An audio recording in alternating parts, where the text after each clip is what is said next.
السلام عليكم ورحمة الله وبركاته. أعوذ بالله من الشيطان الرجيم.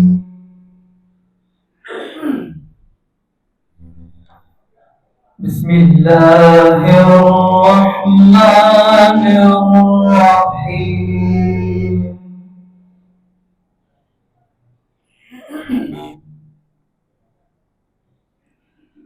والضحى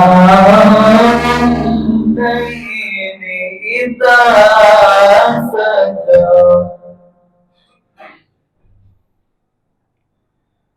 ما ودعك ربك وما قلى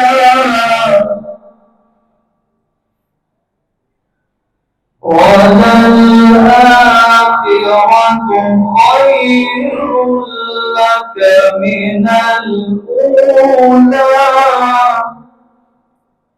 ولسوف يعطيك ربك فترضى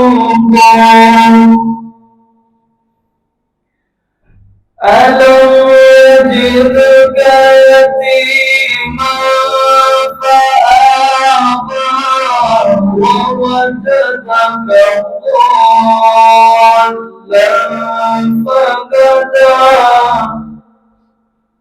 ووجدك عائلا فأغنى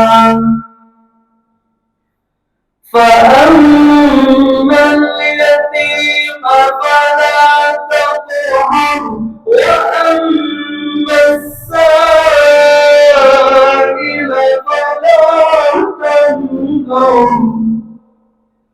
وأما بنعمة ربك فحدث. الله أكبر. بسم الله الرحمن الرحيم.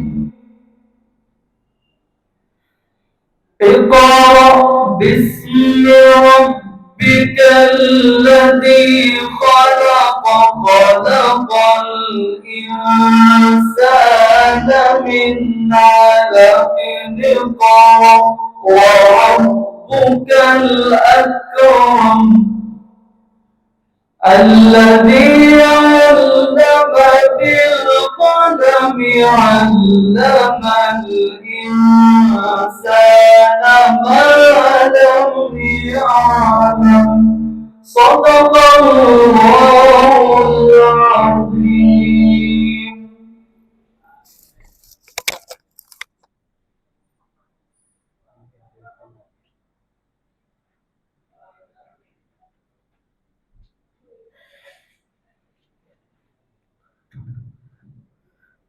அல்ஹம்துலில்லாஹ். சிறப்பான முறையில் இருக்கிறாக்கூடிய யஹ்யா ஷரீஃபத் அவர்களுக்கு நன்றி. ஜஸாக்கல்லாஹு கைரா. அல்ஹம்துலில்லாஹ். அல்லாஹ்வின் கிருபையால்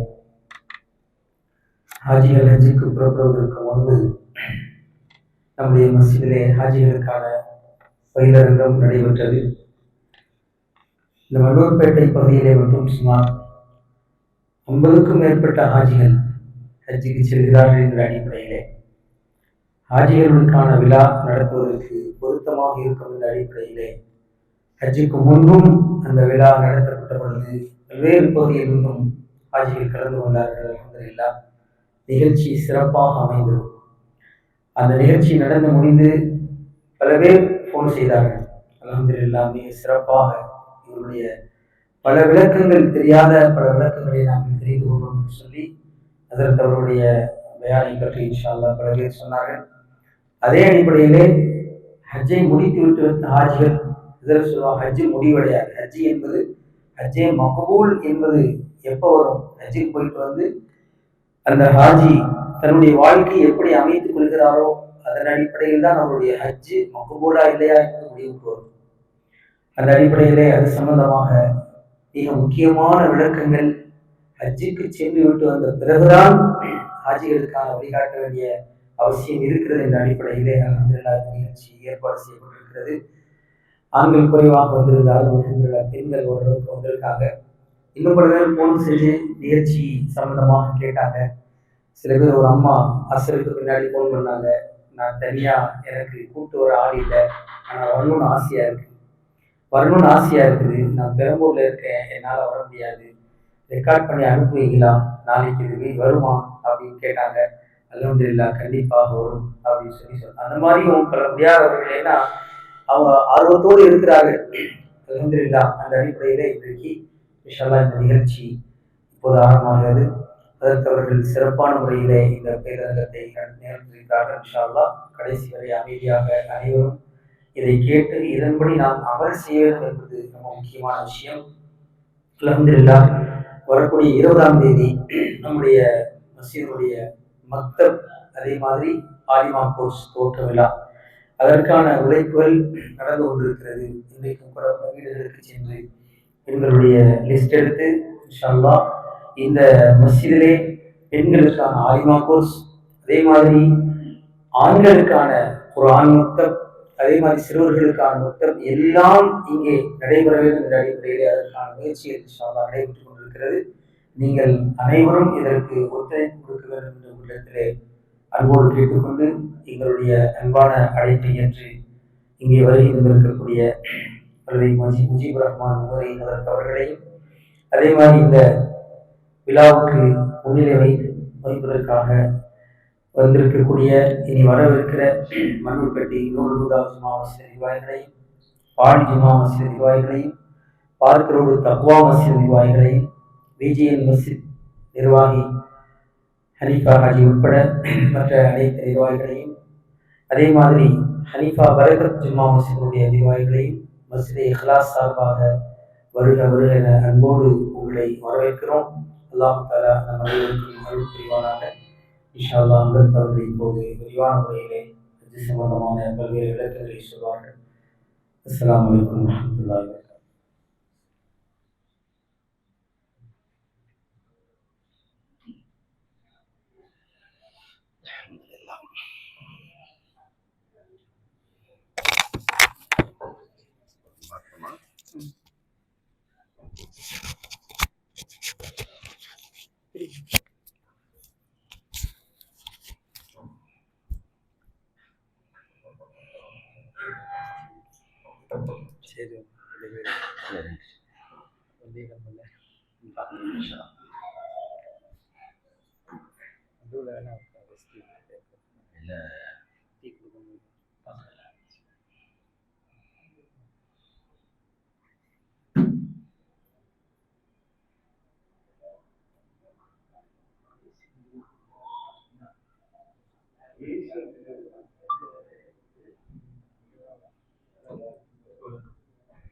الحمد لله رب العالمين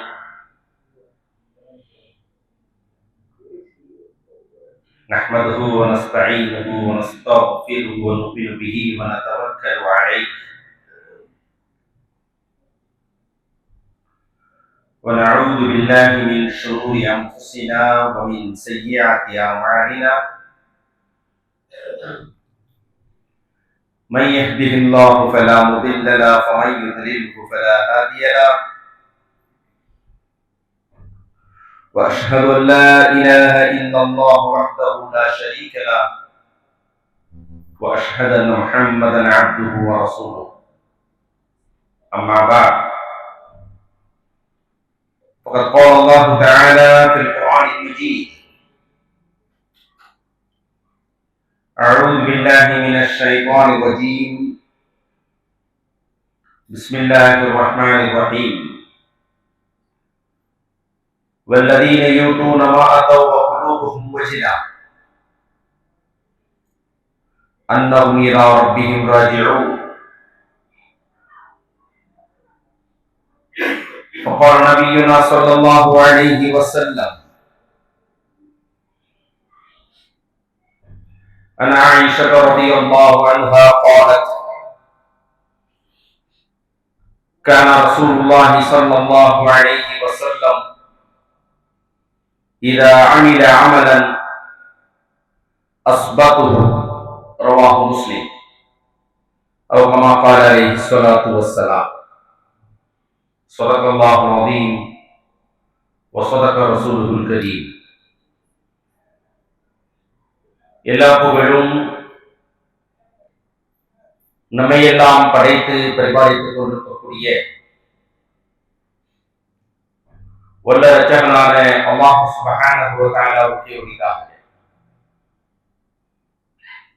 அவனின் சலாமும் ஸலவாத்தும் சாந்தியும் சமாதானமும்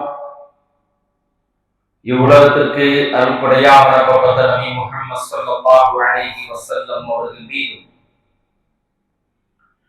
அவர்களை பின்பற்றிய சத்திய சஹாபாக்கள், தாபிஈன்கள், தபு தாபிஈன்கள், ஷுஹதாக்கள், இறை நேசர்கள், உலகெங்கிலும் வாழ்ந்து கொண்டிருக்கக்கூடிய முஸ்லிம் சகோதர சகோதரிகள், குறிப்பாக சுமார் 1006 நாட்களாக பாலஸ்தீனத்தின் காசா நிலப்பரப்பிலும் வெஸ்ட் பேங்க் பகுதியிலும் இன்னும் இஸ்ரேலிய தீவிரவாதத்தால் அதிபயங்கர தாக்குதலுக்கும் சோதனைகளுக்கும் உள்ளாக்கப்பட்டுக் கொண்டிருக்கக்கூடிய பலஸ்தீன் வாழ் முஸ்லிம்கள் மீதும், குறிப்பாக இந்த மஸ்ஜிதுல் இஹ்லாஸிலே ஹாஜிகளை வரவேற்போம் என்ற மைய கருத்தை அடிப்படையாக கொண்டு இங்கே இந்த மஸ்ஜிதிலே ஒன்று கொள்வியிருக்கக்கூடிய நம் அனைவர்கள் மீதும் அல்லாஹ் சுப்ஹானஹு வ தஆலாவுடைய அன்பும் அருளும் சாந்தியும் சமாதானமும் என்றென்றும் நின்று நிலவட்டுமாக. அல்லாஹ் சுப்ஹானஹு வ தஆலா நம்முடைய இந்த மஜ்லிஸை, இந்த ஒன்று கூட்டலை கபூல் செய்வானாக. கண்ணியத்திற்குரிய பாடி மன்னூர்பேட்டை சுற்றுவட்டாரத்துடைய மஸ்ஜிதுகளின் நிர்வாகிகளே, சங்கைக்குரிய உலமா பெருமக்களே,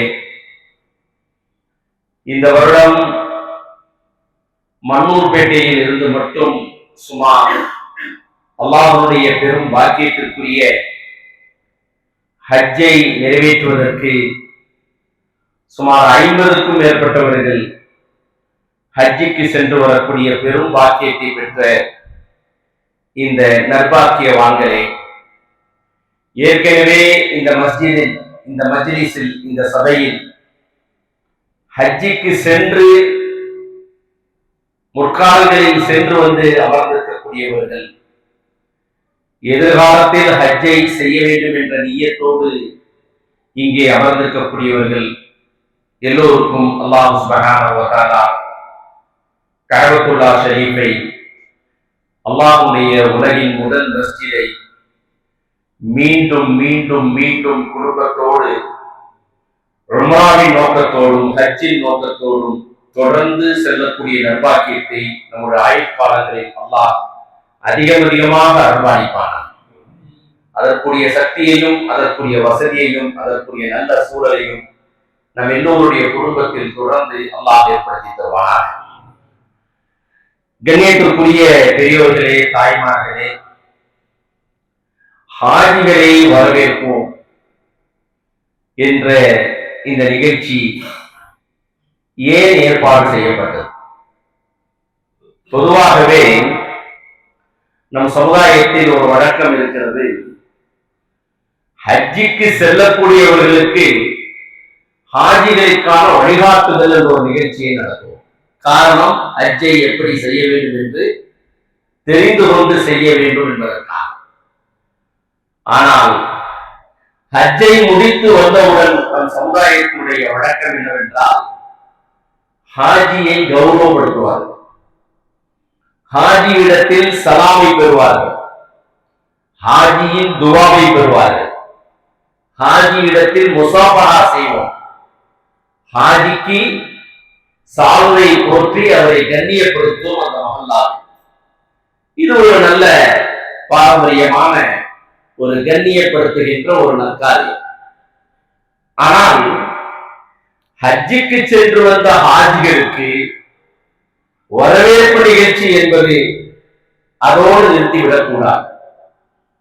ஹஜ்ஜுக்கு பின் ஹஜ்ஜுக்கு சென்று வந்தவர்கள் எப்படி இருக்க வேண்டும்? ஹஜ் என்பது புனித மக்காவில் இருந்து நாம் திரும்பி வந்துவிட்டால் ஹஜ் முடிந்து விட்டது என்பதாக. ஹஜ் இனிமேதான் ஆரம்பமாகும். ஹஜ்ஜின் கிரியைகள், ஹஜ்ஜின் கடமைகளை தான் நாம் நிறைவேற்றி இருக்கின்றோம்.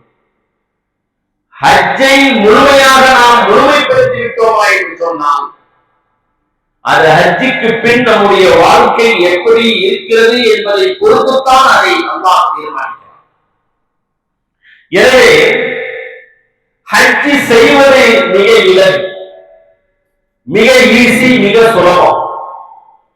ஹஜ்ஜுக்கு பிறகு நாம் ஈமானிய உணர்வோடும் ஹஜ்ஜில் பெற்ற பாடமும் படிப்பினையும் நம் வாழ்க்கையில் தொடர்ந்து கடைபிடிப்பது என்பது மிகப்பெரிய கடினம், மிகப்பெரிய சவால்.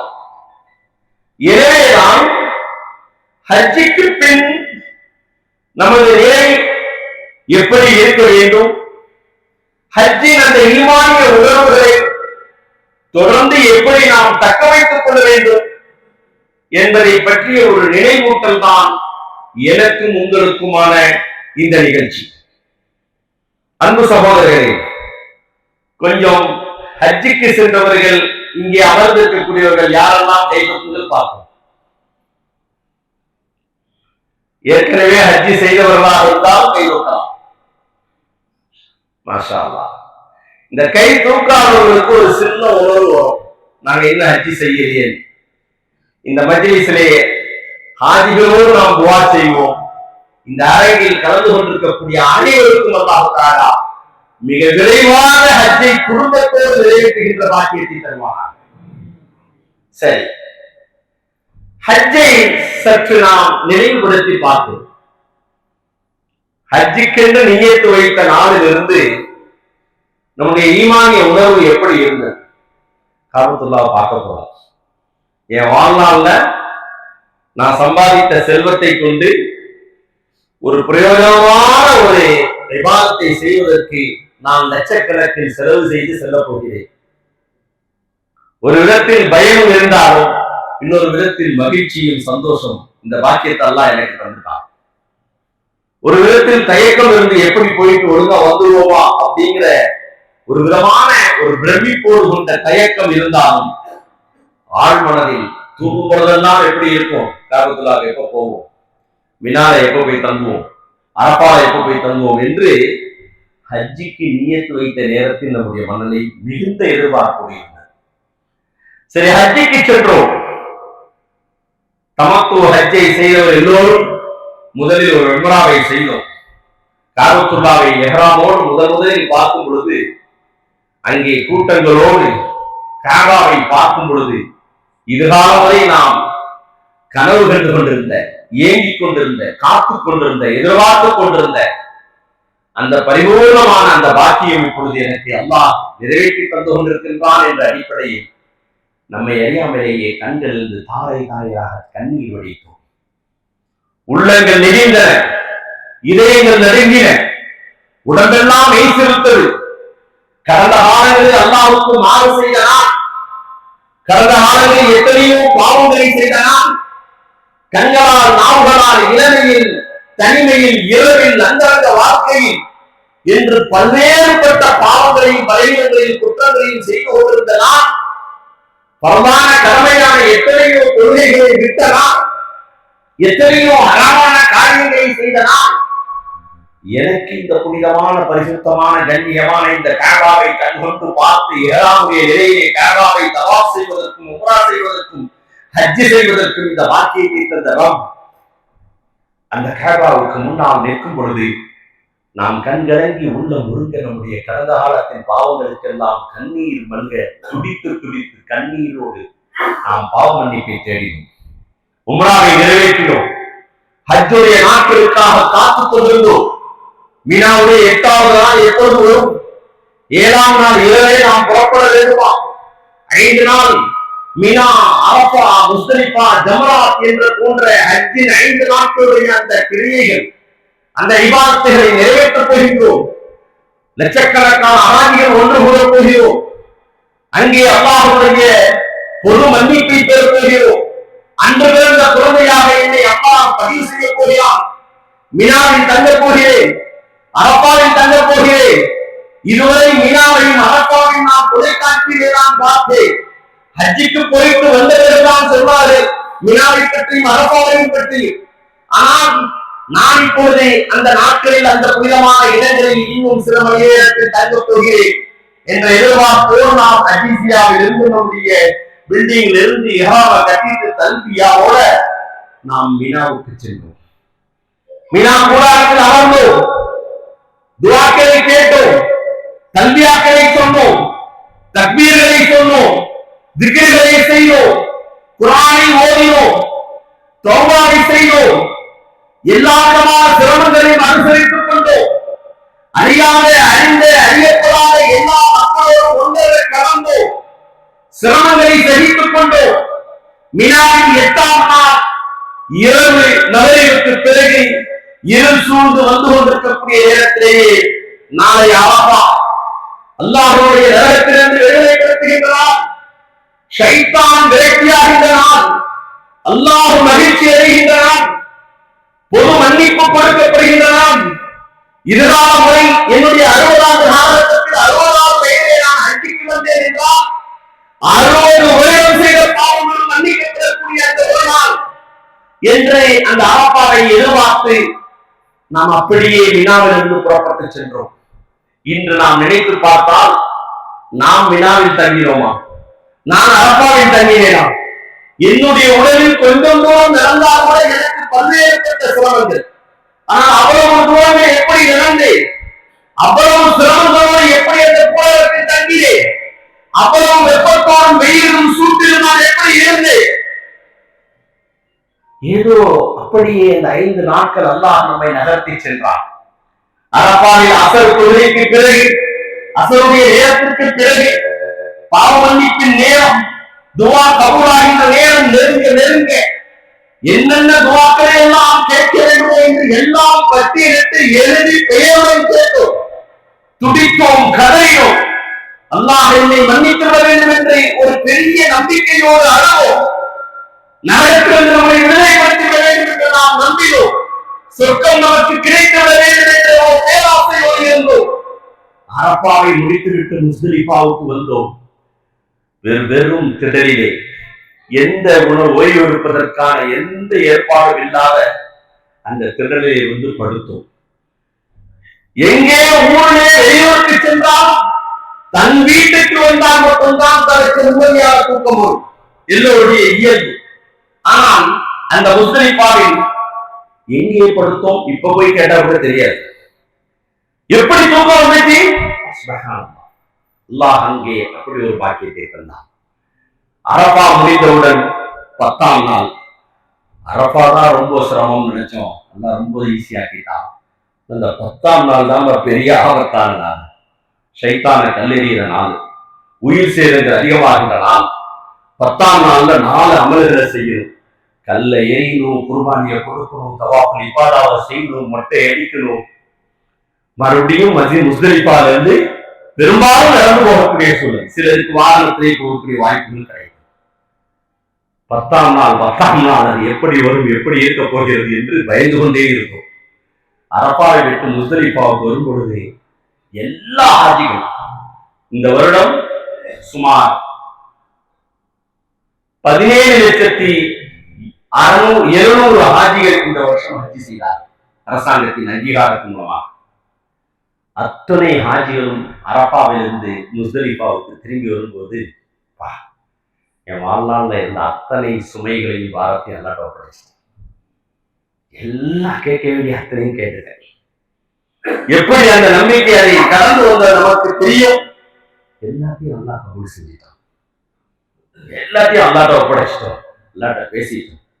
அல்லாஹ் மன்னிப்பை கொடுத்துட்டான். என்னுடைய பதிவேட்டில் இன்று எந்த பாவம் இல்லாதவனாக என்னை அல்லாஹ் பதிந்திருப்பான் என்ற நம்பிக்கையோடு முஸ்தலிஃபாவுக்கு வந்தோம்.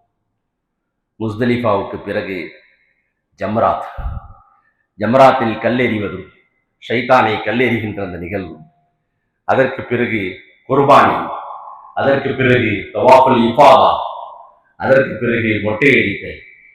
இதெல்லாம் 10ஆம் நாள் முடிந்த பிறகு ஒரு மிகப்பெரிய ஒரு மன அமைதியோடு சொன்ன சந்தோஷம் நம் உள்ளாலும் முகத்திலும் வெளியிலும் உள்ளத்திலும் தெரியும். ஏன்னா சில நேரங்களில் மொட்டை அடித்து குளிச்சு வந்தோம், அப்பாடா ஹஜ்ஜை முடிச்சிட்டோம் அப்படின்னு ரொம்ப சந்தோஷத்தில் இருப்போம். பிறகு 12ஆம் நாள் அல்லது 13ஆம் நாள் மினா கூடாரத்தை காலி செய்து தன்னுடைய இருப்பிடத்திற்கு வரும்பொழுது எல்லா ஹாஜிகளுடைய மனநிலை எப்படி இருந்தது? ஹஜ்ஜு முடிஞ்சிருச்சு, ஹஜ்ஜை நிறைவேற்றிட்டோம். ஏன் இதை நான் உங்களுக்கு அதை நினைவுபடுத்துகிறேன் என்று சொன்னால், அதை செய்கிற வரையும் நம்முடைய அழுகை, துவா, அல்லாஹ் இதை ஏசாக்கிடணும், இதை ஏற்றுக்கணும், என் பாவத்தை மன்னிச்சிடணும், என் துவாவை கபூல் செஞ்சிடணும் அப்படிங்கிற உச்சபட்ச ஈமானிய உணர்வோடு நாம் எல்லோரும் அந்த அமல்களை செய்வோம். ஆனால் ஹஜ்ஜு முடிந்த உடனே அல்லாஹ் நம்முடைய ஆமான் நாமா என்ற லைஃப்காரனுடைய பதிவேட்டில் ஒரு புதிய கணக்கை நம்ம ஹஜ்ஜினுடைய பாவத்தை மன்னித்த உடனே அல்லாஹ் ஆரம்பிக்க போறான். அதே மாதிரி இன்னொருத்தன் புதிய கணக்கை கதவை திறந்து வச்சுட்டு உட்காந்துருப்பான். அது யாரு? ஷைத்தான். அப்பா 60 வயசு நீ போட்ட ஆட்டத்தை எல்லாம் ஒரு நாள் அரப்பால தங்கி எல்லாத்தையும் முடிச்சிட்ட, அப்படிதான் நினைக்கிற, இனிமேதான் இருக்கும் உனக்கு. பொதுவாகவே நாம் எல்லோரும் ஹஜ்ஜை முடிச்சிட்டோம்னா மற்றவர்களோட நம்ம பெரிய பாவங்கள்லாம் மன்னிக்கப்பட்ட ஒரு சிறந்த அடியானாக ஆகிட்டோம் அப்படின்னு நினைக்கிறோம். நான் அடிக்கடி என்னுடைய ஹஜ்ஜி வழிகாட்டுதலில் சொல்லுவேன், அல்லாஹ் சிலருக்கு எடுத்து சோதிப்பான், சிலருக்கு கொடுத்து சோதிப்பான். அல்லாஹ் சிலருக்கு எடுத்து சோதிப்பான், சிலருக்கு அல்லாஹ் கொடுத்து சோதிப்பான். சிலருக்கு அல்லாஹ் செல்வத்தை கொடுத்து சோதிப்பான், சிலருக்கு அல்லாஹ் உயர்ந்த பதவியை கொடுத்து சோதிப்பான், சிலருக்கு அல்லாஹ் சிறந்த அறிவு, திறமை, இல்மு, ஞானத்தை கொடுத்து சோதிப்பான், சிலருக்கு அல்லாஹ் நோயை கொடுத்து சோதிப்பான், சிலருக்கு நல்ல வாகனத்தை கொடுத்து சோதிப்பான், சிலருக்கு அல்லாஹ் நல்ல ஆரோக்கியத்தை கொடுத்து சோதிப்பான். அப்போ அது மாதிரி நம்மில் எல்லோருக்கும் அல்லாஹ் ஹஜ் என்ற பாக்கியத்தை கொடுத்து இப்பொழுது சோதிக்க. அது என்ன சோதனைங்கிறீங்க? ஹஜ் பெரும் பாக்கியம் இல்லவா அப்படின்னு நம்ம நினைக்கலாம். இல்லை, அல்லாஹ் நிச்சயமாக என்னையும் உங்களினாலே வருகையிலே அவரை நீதிமன்றத்திற்கு முன்னால் நிறுத்தி விசாரணை செய்யும் பொழுது மற்றவர்களை விட ஹஜ் செய்யாதவர்களை விட நம்மை பார்த்து கேட்பான், ஓ அடியானே, உன் பாவத்தை மன்னிப்பதற்கு, உன்னுடைய குற்றங்களை மன்னிப்பதற்கு, உன்னை அன்று பிறந்த குழந்தையை போன்று ஆக்குவதற்கு இந்த உலகத்திலேயே உனக்கு இந்த வயதிலே ஹஜ்ஜுக்குரிய ஒரு பாக்கியத்தை தந்தேன். அந்த பாக்கியத்தை அடைந்த பிறகு நீ மீண்டும் பாவம் செய்யக்கூடியவனாக ஆகிவிட்டாயே, மீண்டும் பலகீனமுடையவனாக ஆகிவிட்டாயே, மீண்டும் பொறுமாற்றத்தன்மை உள்ளவனாக ஆகிவிட்டாயே. இந்த ஹஜ் உனக்கு பெரும் பாக்கியத்தை கொடுத்த நாம் நீ எந்த மாற்றத்தையுடைய வாழ்க்கையை கொண்டு வரவில்லையே என்ற கேள்விக்கு நானும் நீங்களும் ஆளாகிவிடக் கூடாது. அதனாலதான் ஹஜ்ஜிக்கு பிறகு ஹாஜிகளை வரவேற்போம் என்ற இந்த நிகழ்ச்சியில் உங்களை என்னையும் வரவேற்பதற்கான இந்த நிகழ்ச்சி, இன்னும் ஹஜ்ஜிக்கு போகும் பொழுது ஹஜ்ஜின் போது எவ்வளவு இறையச்சத்தோடு இருந்தோமோ அதை விட அதிகமாக இறையச்சத்தோடும் பேணுதோடும் இருக்க வேண்டும் என்பதுதான் இந்த நிகழ்ச்சியுடைய முதன்மையான நோக்கம். அன்பு சகோதரர்களே, ஹஜ்ஜிக்கு பிறகு நம்முடைய நிலைகள் எப்படி இருக்கிறது, ஆனால் அல்லாஹ் எப்படி நம்மை எதிர்பார்க்கிறார்? பொதுவாக ஹஜ்ஜிக்கு பிறகு நம்ம எல்லாருடைய மனநிலையிலும் அல்ஹம்துலில்லாஹ், அல்லாஹ் எனக்கு இந்த கடமையை நிறைவேற்றுவதற்கு ஒரு நல்ல வாய்ப்பை கொடுத்தான், கடமையை நிறைவேற்றிட்டோம் அப்படிங்கிற மனதிருப்தி எல்லாருக்கும் இருக்கா இல்லையா? இருக்கு. அதே நேரத்தில் ஹஜ்ஜில் மினாவில் உள்ள ஈமானிய உணர்வு, அரபாவில் கண்ணீரை மன்னிப்பு, அரபாவின் நம்பிக்கையோடு கேட்ட துஆ, ஹஜ்ஜுடைய நாட்களில் பேருதலாக ஹரம் ஷரீஃபிலும் கஅபத்துல்லாஹிலும் தொழுகையின் உயிரோட்டங்கள் இப்பொழுது ஹஜ்ஜிக்கு பிறகு நம்மிடத்தில் தொடர்கிறதா? அந்த கண்ணியம் நமக்கு வருகிறதா? அந்த பாவ மன்னிப்பின் தொடர்ச்சி நம்முடைய வாழ்க்கையில் தொடர்கிறதா? அங்கே இபாதத்தில் காட்டிய ஆர்வம், தொழுகையில் காட்டிய ஈடுபாடு, ஹஜ்ஜுக்கு பிறகு வந்த ஆட்சிகளாகிய நம்மிடத்தில் அந்த ஆர்வம் இன்னும் தொடர்கிறதா? அல்லது ஹஜ்ஜுக்கு முன்னால் இருந்ததை போன்று சராசரியாக யதார்த்தமாக எந்த மாற்றமும் இல்லாமல் தான் அது தொடர்கிறதா என்பதை இந்த நேரத்தில் நாம் சிந்திக்க வேண்டும். காரணம், ஹஜ் என்பது ஹஜ்ஜோடு முடியக்கூடிய இபாதத் அல்ல. ஹஜ் என்பது மௌத்து வரை தொடரக்கூடிய ஒரு இபாதத். ஹஜ் என்பது மரணம் வரை தொடரக்கூடிய ஒரு இபாதத். எந்த ஒரு இபாதத்தும் அதை முடித்து விட்டீர்கள் என்று யாரும் சென்று விட முடியாது. அது தொழுகையாக இருக்கட்டும், நோன்பாக இருக்கட்டும், ஸகாத்தாக இருக்கட்டும், ஏனைய நல்ல அமல்கள் எதுவுமே அதை செய்துவிட்டோம், முடித்து விட்டது என்பதல்ல. அது அல்லாஹ்வினால் ஏற்றுக்கொள்ளப்படுகிறதா என்பது அந்த அமலை செய்த பிறகு நாம் எப்படி நடந்து கொள்கிறோமோ அதை போன்றுதான் அல்லாஹ் அந்த அமலை ஏற்றுக்கொண்டாங்க இல்லையா என்பது தீர்மானிக்கப்படும். எனவேதான் அன்பு சகோதரர்களே, தாய்மார்களே, ஹஜ்ஜிக்கு பிறகு நாம் எப்படி நம்மை அமைத்துக் கொள்ள வேண்டும் என்பதை இந்த நேரத்தில் உங்களுக்கு சில விஷயங்களை சொல்ல ஆசைப்படுகிறேன். சூரத்துல் நஹல் 16வது சூரா 92வது ஆயத். வலா தகுனு கல்லதி நகரத் ரஸ்ஸஹா பாத தௌஹீதிஹா. அல் குர்ஆனிலே அல்லாஹ் ஒரு உதாரணத்தை சொல்கிறான்.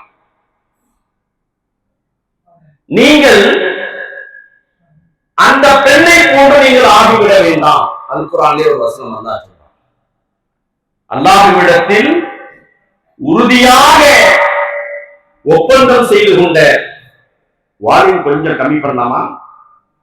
கொஞ்சம் எக்கு அடிக்கிறதுல மேல கேட்காதோ?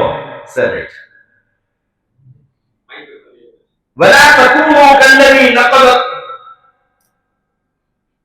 அந்த பெண்ணை போன்று நீங்கள் ஆகிவிடாதீர்கள் அப்படின்னு அல்லாஹ் ஒரு இடத்துல ஒரு பெண்ணை உதாரணமாக ஒரு வசனத்தில் சொல்கிறான். அது யார் அந்த பெண் என்று சொன்னால், இஸ்லாம் வருவதற்கு முன்னால் மக்காவின் அறியாமை காலகட்டத்தில், ஜாஹிலியா காலகட்டத்தில் ஒரு பெண் தன்னுடைய கையாலேயே தன்னுடைய ஜடை முடியை திரிப்பார். தன்னுடைய கையாலேயே தன்னுடைய தலை முடியை தானாகவே திரித்து திரித்து ஜடை மாற்றி ஜடையாக செய்து கொள்வார். பிறகு மீண்டும் தான் திரித்த அந்த ஜடையை தானே உட்கார்ந்து வெட்டி கொண்டே இருப்பார். அந்த பெண்ணை போன்று நீங்கள் ஆகிவிடாதீர்கள் அப்படின்னு அல்லாஹ் அந்த உதாரணத்தை அந்த பெண்ணை பத்தி சொல்றான். ஏன் அந்த வசனத்துல அப்படி சொல்றான்னா, அல்லாஹுவையுடைய நினைவிலிருந்து மறந்து விட்டவர்கள், அல்லாஹுவை மறந்தவர்கள் இந்த பெண்ணை போன்று ஆகிவிட வேண்டாம். நம்ம எல்லாரும் ஹஜ்ஜிக்கு போறதுக்கு முன்னாடி என்ன செஞ்சோம்? நம்முடைய கடன்லாம் எழுதி வச்சோம், உறவுகள் எல்லாம் புதுப்பிச்சுட்டு போனோம், பகைமை உள்ளவங்க எல்லாம் போய் பார்த்து சலாம் சொல்லிட்டு துவா செய்யுங்க, ஹஜ்ஜிக்கு போறேன், என் பாவங்கள்லாம் மன்னிக்கப்படணும், உங்களுக்கு நான் செய்த கஷ்டங்களை எல்லாம் என் அல்லாஹ்வுக்காக மன்னிச்சிங்க, நானும் மன்னிச்சுட்டேன். இந்த உறவை புதுப்பிக்கிறோம், எல்லாத்தையும் சொல்லிட்டு போறோம், மனஸ்தாபம் இல்லாமல் கிளம்புறோம். நம்ம குடும்பத்துடைய பிள்ளைகள் வியாபாரத்துக்கெல்லாம் பொறுப்புதாரியை நியமிச்சுட்டு போறோம், எல்லாத்தையும் எழுதி வச்சுட்டு போறோம். ஹராம் இல்லாமல், பாவங்கள் இல்லாது ஒரு பரிசுத்தமான நிலையில நம்ம ஹஜ்ஜிக்கு போறோம். ஏன் ஹஜ்ஜிக்கு போறோம்? நம்ம இனிமே அல்லாஹ்வுக்கு பொருத்தமான ஒரு அடியானா வாழணும். உண்மையிலேயே ஹஜ்ஜுடைய நாட்களில் அப்படிதான் இருந்தோம். நம்முடைய பார்வையால் தவறு செய்யவில்லை, நம்முடைய காதுகளால் எதையும் கேட்கக்கூடாததை கேட்கவில்லை, நம்முடைய நாவுகளால் கூட கடிந்த வார்த்தைகள் கூட பேசாம ஹஜ்ஜிக்கு வந்துருக்கேன், அதெல்லாம் பொறுமையா இருக்கேன் அப்படின்னா அப்புறம் என்ன அர்த்தம்? ஹஜ்ஜிக்கு முடிஞ்ச பிறகு உனக்கு இருக்கு வச்சுக்கிறேன். மினால 2014 ஒரு சண்டை வந்துச்சு, ஆச்சரியப்படுவீங்க. தமிழ்நாட்டு ஹாஜிகள் தான். எதுக்கு சண்டைனா அப்பளத்துக்கு சண்டை. சண்டையில ஒரு கட்டத்துல எஹ்ராம குடிச்சு இழுத்துக்கிட்டு, நான் யார் தெரியுமா அப்படின்னு அவர் பேச, உடனே இந்த ஹாஜி நான் யார் தெரியுமா அப்படின்னு. கடைசியில் அந்த சண்டை எப்படி தெரியுமா முடிஞ்சு, எஹராம்ல இருக்கிறனால தான் அவனை விட்டு வைக்கிறேன் அப்படின்னா என்ன அர்த்தம்? ஹஜ்ஜெல்லாம் முடிஞ்ச பிறகு நான் சண்டையை ஆரம்பிச்சிடுவேன். ஹஜ்ஜெல்லாம் முடிஞ்ச பிறகு நான் பழையபடி என்னுடைய எல்லா வேலையும் செய்ய ஆரம்பிச்சிடுவேன். இதல்ல ஹஜ். இதான் அல்லாஹ் சொல்றான், அந்த பெண் தன்னுடைய ஜடை முடியை தலைமுடியை தானாக ஒவ்வொன்றாக பிரித்து ஜடையாக வைத்துக் கொண்டார். பிறகு தானே தன்னுடைய ஜடை முடியை ஒவ்வொன்றா இருக்கிறார். நான் அழுது கண்ணீர் விட்டு உள்ளம் நடுங்க இதயங்கள் குறுங்க அழுது அழுது காபத்துல்லாவை பார்த்து பாவம் பண்ணிட்டாங்க. அழுது அழுது துவா கேட்டேன். தஹஜ்ஜத்தெல்லாம் விடாம தொழுத, நோம்பு கூட வச்ச மக்கா காபத்துல்லால வாய்ப்பு கிடைக்கும் போதுதான் தவாப் செய்தேன். எல்லா சிரமங்களையும் சந்திச்சேன், எல்லாத்துலையும் பொறுமையா இருந்தேன், எல்லா கஷ்டங்களையும் அனுசரிச்சுக்கிட்டேன். கொஞ்சம் கூட பெருமையும் ஆணவமும் தற்புகழ்ச்சியும் இல்லாது நடந்து கொண்டேன். ரொம்ப பக்காவா இனிமே நான் கரெக்டா இருக்குன்னு நடந்தேன். ஆனா ஊருக்கு வந்தேன். வந்த பிறகு ஒவ்வொன்னா அந்த ஜடை முடியில ஒவ்வொரு முடியையும் கட் பண்ற மாதிரி தஹஜ்ஜத்தை விட்டேன், அழுது துவா கேட்கறத விட்டேன், திக்ர் செய்யறத விட்டேன். அல்லாஹ்வுடைய நெருக்கத்தை பெறுகின்ற இபாதத்துகள்ல கடமை மட்டும் நிறைவேற்றி ஓடியது. அதே கோபம், அதே பெருமை, அதே ஆணவம், அதே பார்வையினால் தீங்கு, அதே காதுகளால் தீங்கு, அதே நேரத்தை வீணடிப்பது, அதே வெற்றி பேச்சு, அதே வீண் பேச்சு, அதே விதமான எல்லா விதமான பழைய எல்லா பழக்க வழக்கங்களும் என்னிடத்தில் தொடருமானால் அல்லாஹ் சொல்கின்ற இந்த வசனம் நாம் நினைவில் வைத்துக் கொள்ள வேண்டும். ஹாஜிகள் அனைவரும் வீட்டுக்கு சென்று 16வது அத்தியாயம் 92வது ஆயத்தை புரட்டி படித்து பாருங்கள். வலா தகூனு கல்லதி நகரத் வஸ்வஹா காத தௌகீஹா. தன் கையால் உறுதியாக செய்த அந்த ஜடை முடியை கஷ்டப்பட்டு அந்த நூலை அந்த கயிறை திரித்த அந்த கயிறு, ஜடை முடி என்பதை விட கயிறை தானாகவே அந்த ஒவ்வொரு நூலாக வெட்டி போடுவதை போல அந்த பெண்ணை கொண்டு ஆரம்பித்தார்கள். அப்படின்னா என்ன, அல்லாஹ் ஒரு ஒப்பந்தம் செய்து வந்திருக்கோம். மினாவை விட்டு வெளியே வரும்போது, அரப்பா விட்டு வெளியே வரும்போது, காபத்துல்லாஹ்ல தவாஃபுல் விதாவை செஞ்சுட்டு வெளியே வரும்போது நம்ம எல்லாரும் எப்படி வந்தோம்? அழுது அல்லாஹ் என்ன மன்னிச்சு, இனிமே நான் உறுதியா இருக்கணும், நான் ஈமான்ல இனிமே பலம் வாய்ந்தவரையை கொண்டு இருக்க வேண்டும் எல்லாம் கேட்கிறோம். வந்த பிறகு நாம் தளர்வோம் என்று சொன்னால் இதைத்தான் அல்லாஹ் எச்சரிக்கிறான். எனவே ஹஜ்ஜுக்கு பின்னாலுடைய வாழ்க்கை மிக முக்கியமாக மிகவும் முக்கியமானது என்பதை நாம் புரிந்து கொள்ள வேண்டும்.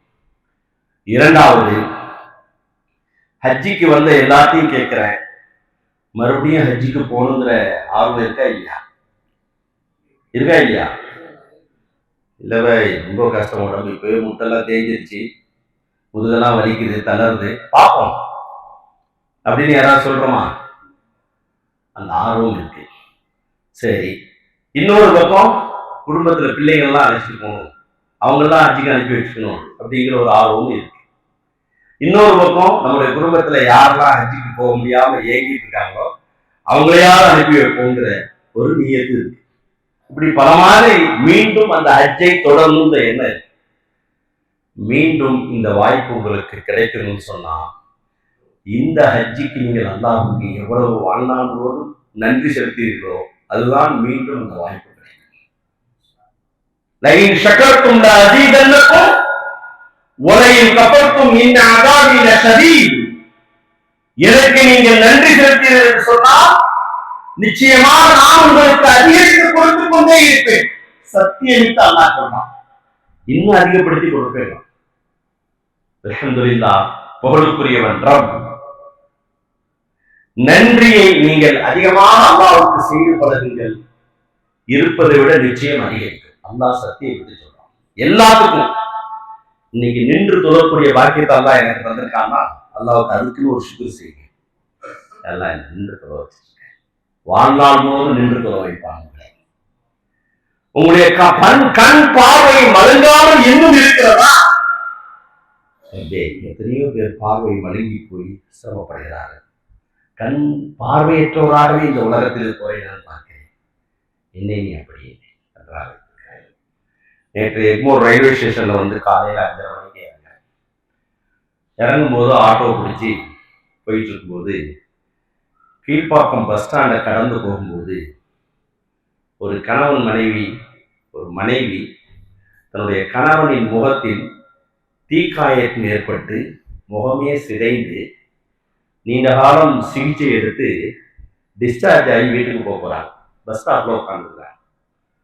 அந்த கணவன் அவனுடைய முகத்தில் அந்த தீக்காயத்தின் தழும்புகளை தன் கையில் இருக்கக்கூடிய ஒரு பஞ்சை வச்சு தொடச்சி அப்படியே எடுத்துட்டான்.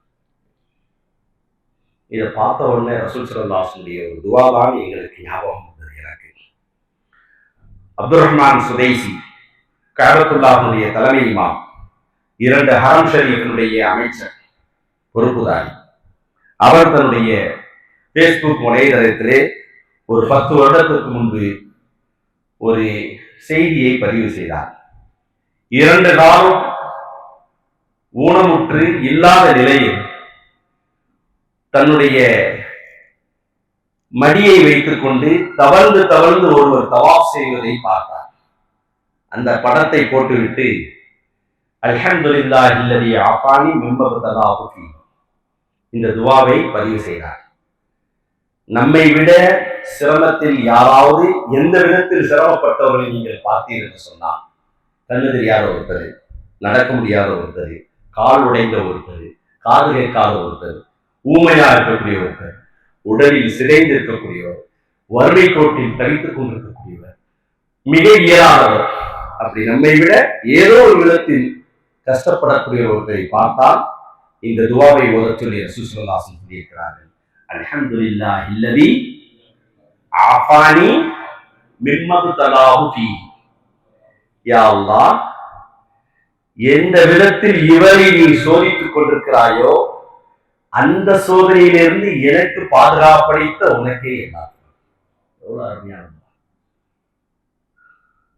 அதுக்கடுத்து இன்னொரு துஆவை அந்த ஹதீஸை தொடர்ந்து வருது. அல்லாஹும்ம அர்ஹம், யா அல்லாஹ், அவருக்கு நீ கருணை செலுத்துவாயா, அவர் கஷ்டப்படுறதை பார்த்து அவருக்கு நீ அருள் செய்வாயா.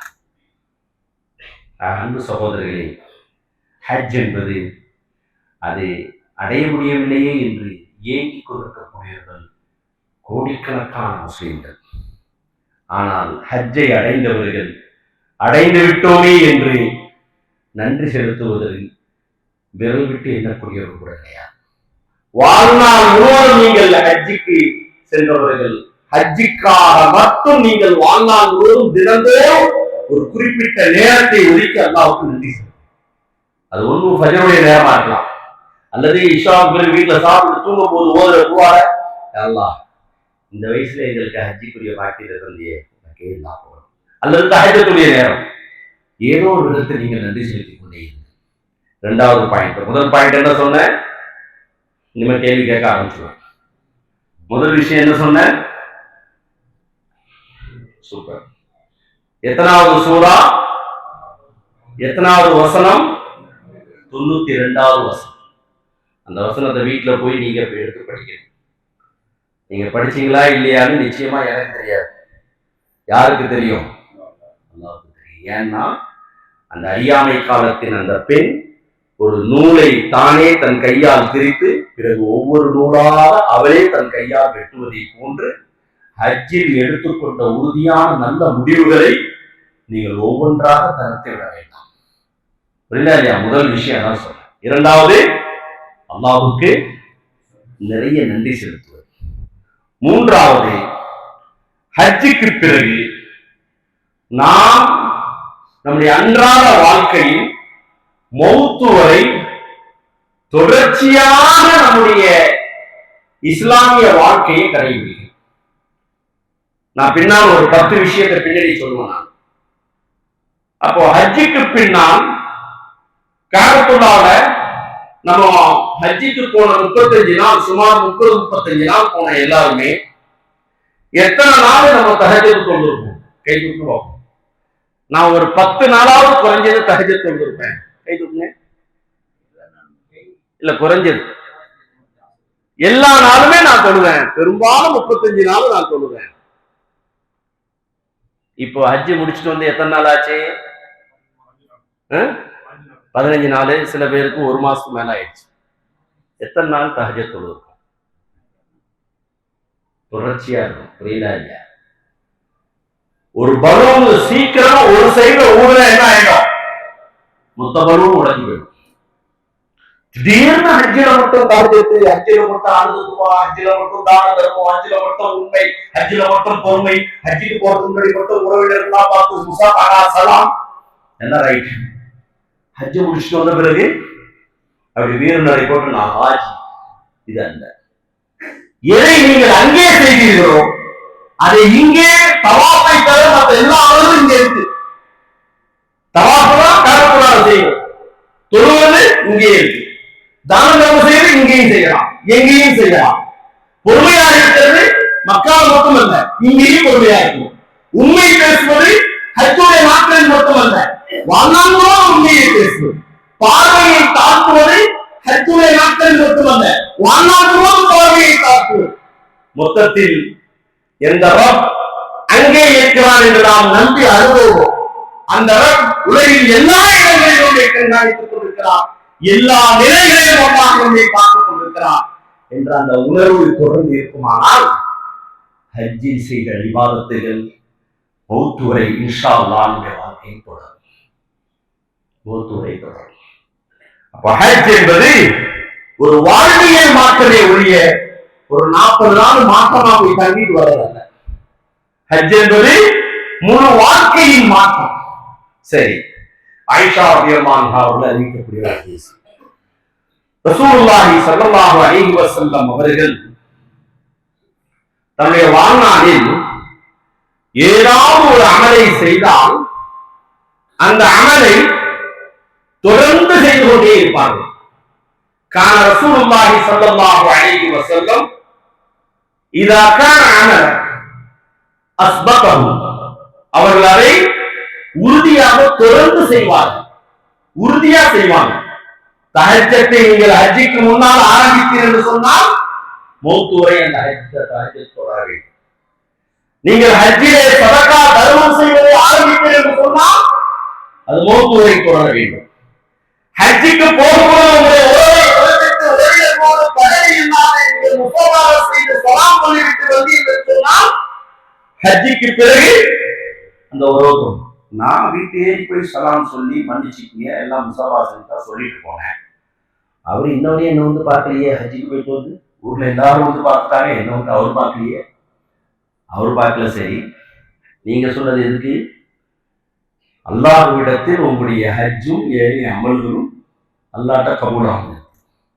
நான் சொல்லிட்டு தான் போனேன், ஹஜ்ஜுக்கு போயிட்டு வந்திருக்கல, வந்து ஒரு மரியாதைக்கு சலாம் சொல்லி நல்லா இருக்கலாம்னு எப்படியாச்சு நான் துவா செய்யறேன், துவா செய்யுங்க அப்படின்னு சொல்லிட்டு போகணும்ல, வந்து பார்க்கவே இல்லை. அதுக்காக இவர் மறுபடியும் பழைய நிலைக்கு போவார்னு சொன்னால் தவறு. அவர் ஹஜ்ஜிக்கு வரவில்லை, நீங்கள் ஹஜ்ஜிக்கு போயிட்டு வந்தீர்கள் தானே, எனவே அந்த உறவையும் தொடரணும். நான் சொல்லிட்டு வந்துட்டேன், இருந்தாலும் அவர் அதுக்கப்புறம் பேச மாட்டேங்க. இல்லை, இதுக்கு முன்னாடி பேசாம தான் இருந்தாரு, அப்ப போய் ஏன் சொல்லிட்டு வந்தீங்க? எனவே ஹஜ் என்பது வாழ்க்கையில் முழுமையான ஒரு மாற்றத்தை கொடுக்கும், அதுக்குதான் ஹஜ். சரி, அதனாலதான் ஒரு 5 நாள் கடுமையான சூழ்நிலைகளை போட்டு அல்லாஹ் ஒரு புரட்டி உங்களை வெளியே கொண்டு வந்தான். எல்லா அழுக்குகளையும் வெளியே தெரியுதான். உள்ளத்தில் இருக்கக்கூடிய அழுக்குகள், உடலில் இருக்கக்கூடிய அழுக்குகள், பார்வையில் இருக்கக்கூடிய அழுக்குகள், காதுகளால் செய்த அசிங்கங்கள், கண்களால் செய்த அசிங்கங்கள், நாவுகளால் செய்த அசிங்கங்கள், எண்ணங்களால் செய்த அசிங்கங்கள், மறைவிடத்தால் செய்த அசிங்கங்கள், இளமையில் செய்த அசிங்கங்கள், தனிமையில் செய்த அசிங்கங்கள், ரகசியத்தில் செய்த அசிங்கங்கள், சமூகத்திலே, உறவினத்திலே, நண்பர்களிடத்திலே, வியாபாரத்தில் செய்த எல்லா அசிங்கங்களையும் முழுமையா வாஷ் பண்ணி சுத்தம் பண்ணி நம்மளை ஒரு புடம்போட்ட தங்கமாக பரிசுத்தமான ஆன்மாவாக அல்லாஹ் கழுவி நம்மளை அனுப்பியிருக்கான். அவன் நம்ம எப்படி இருக்கும்? நீங்க வந்த பிறகு மீண்டும் சாக்கடையிலே போய் விட முடியுமா? மீண்டும் அசுத்தத்தை தேடி செல்வோமா? அப்படி சென்றால் நான் ஆரம்பத்தில் சொன்னதை போன்று கொடுத்து சோதிக்கின்ற சோதனையில் தோற்று போய்விடுவோம். என்ன கொடுத்தான்? அல்லாஹ் ஹஜ்ஜிக்கான பாக்கியத்தை கொடுத்து அல்லாஹ் சோதிக்க. எனவேதான் ஹஜ்ஜுக்கு பிறகு நாம் கவனிக்க வேண்டிய விஷயங்கள் மிக முக்கியமான ஒன்று.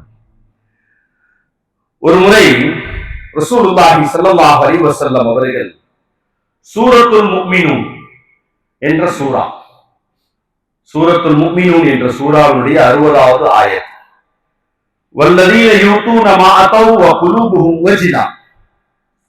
இந்த ஆயத் என்ன சொல்றதுன்னா, நல்லடியார்கள் தாங்கள் செய்வதை செய்துவிட்டு தங்கள் இறைவனிடமே திரும்பி செல்ல வேண்டி இருக்கிறது என்பதனால் அவருடைய இதயங்கள் அச்சத்துடன் இருக்கும். நல்லடியார்கள் எல்லா அமல்களையும் செஞ்சிருவாங்க, செஞ்சுட்டு நாளை மறுமையில அல்லாஹ்ட்ட போய் நிக்கணும், அதை நினைச்சு அவங்க உள்ளம் இன்னும் அதிகமான பயத்தோடு இருக்கும் அப்படின்னு ஒரு வசனத்துல சொல்றாங்க. இந்த வசனத்தை சொன்ன உடனே ரசூல் ஸல்லல்லாஹு அலைஹி வஸல்லம் மோதி காட்டின உடனேயே ஆயிஷா ரலியல்லாஹு அன்ஹா கேட்கிறார்கள், அல்லாஹ்வின் தூதரே, இவர்கள் யாரை பற்றி அல்லாஹ் சொல்றான்? இவர்கள் யார்? இவர்கள் பாவம் செய்யக்கூடியவர்களா? இவர்கள் ஜினா என்ற விபச்சாரம் செய்யக்கூடியவர்களா? இவர்கள் யார்? திருடக்கூடியவர்களா? இவர்கள் யார்? வட்டி வாங்கக்கூடியவர்களா? இவர்கள் எல்லாம் செஞ்சுட்டு சில பாவங்கள் செஞ்சதுனால நாளை மறுமை நாள்ல அல்லாஹ்வை பற்றி பயப்படுறேன்னு சொல்றான் அல்லாஹ். இவங்க யார்? எதனால இவங்க பயப்படணும் அப்படின்னு யார் கேட்கிறா? எல்லாரும் கவனிக்கிறீங்களா? யார் கேட்கிறா? ஆயிஷா ரலியல்லாஹு அன்ஹா. யார்கிட்ட கேட்கிறாங்க?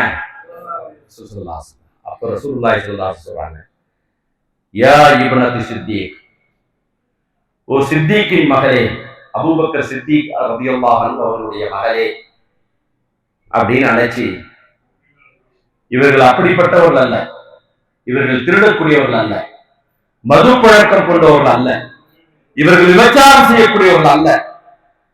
இவர்கள் யார் என்றால், இவர்கள் தொழக்கூடியவர்கள், இவர்கள் தொழுகையாளி, இவர்கள் நோன்பாளி, இவர்கள் தான தர்மங்கள் செய்யக்கூடியவர்கள், எல்லா நற்காரியங்களும் செய்து கொண்டே இவர்கள் ஏன் பயப்படுகிறார் என்று சொன்னால், இந்த காரியங்களை எல்லாம் அல்லாஹ் ஏற்றுக்கொண்டானா இல்லையா, இதுக்கெல்லாம் நாளை மறுமையில அல்லாஹ் ஏற்றுட்டானா இல்லையா, இதுக்கெல்லாம் நற்கூலி கிடைக்குமா கிடைக்காதா என்று பயந்து இன்னும் அதிகமான நற்காரியங்களை செய்வார்கள்.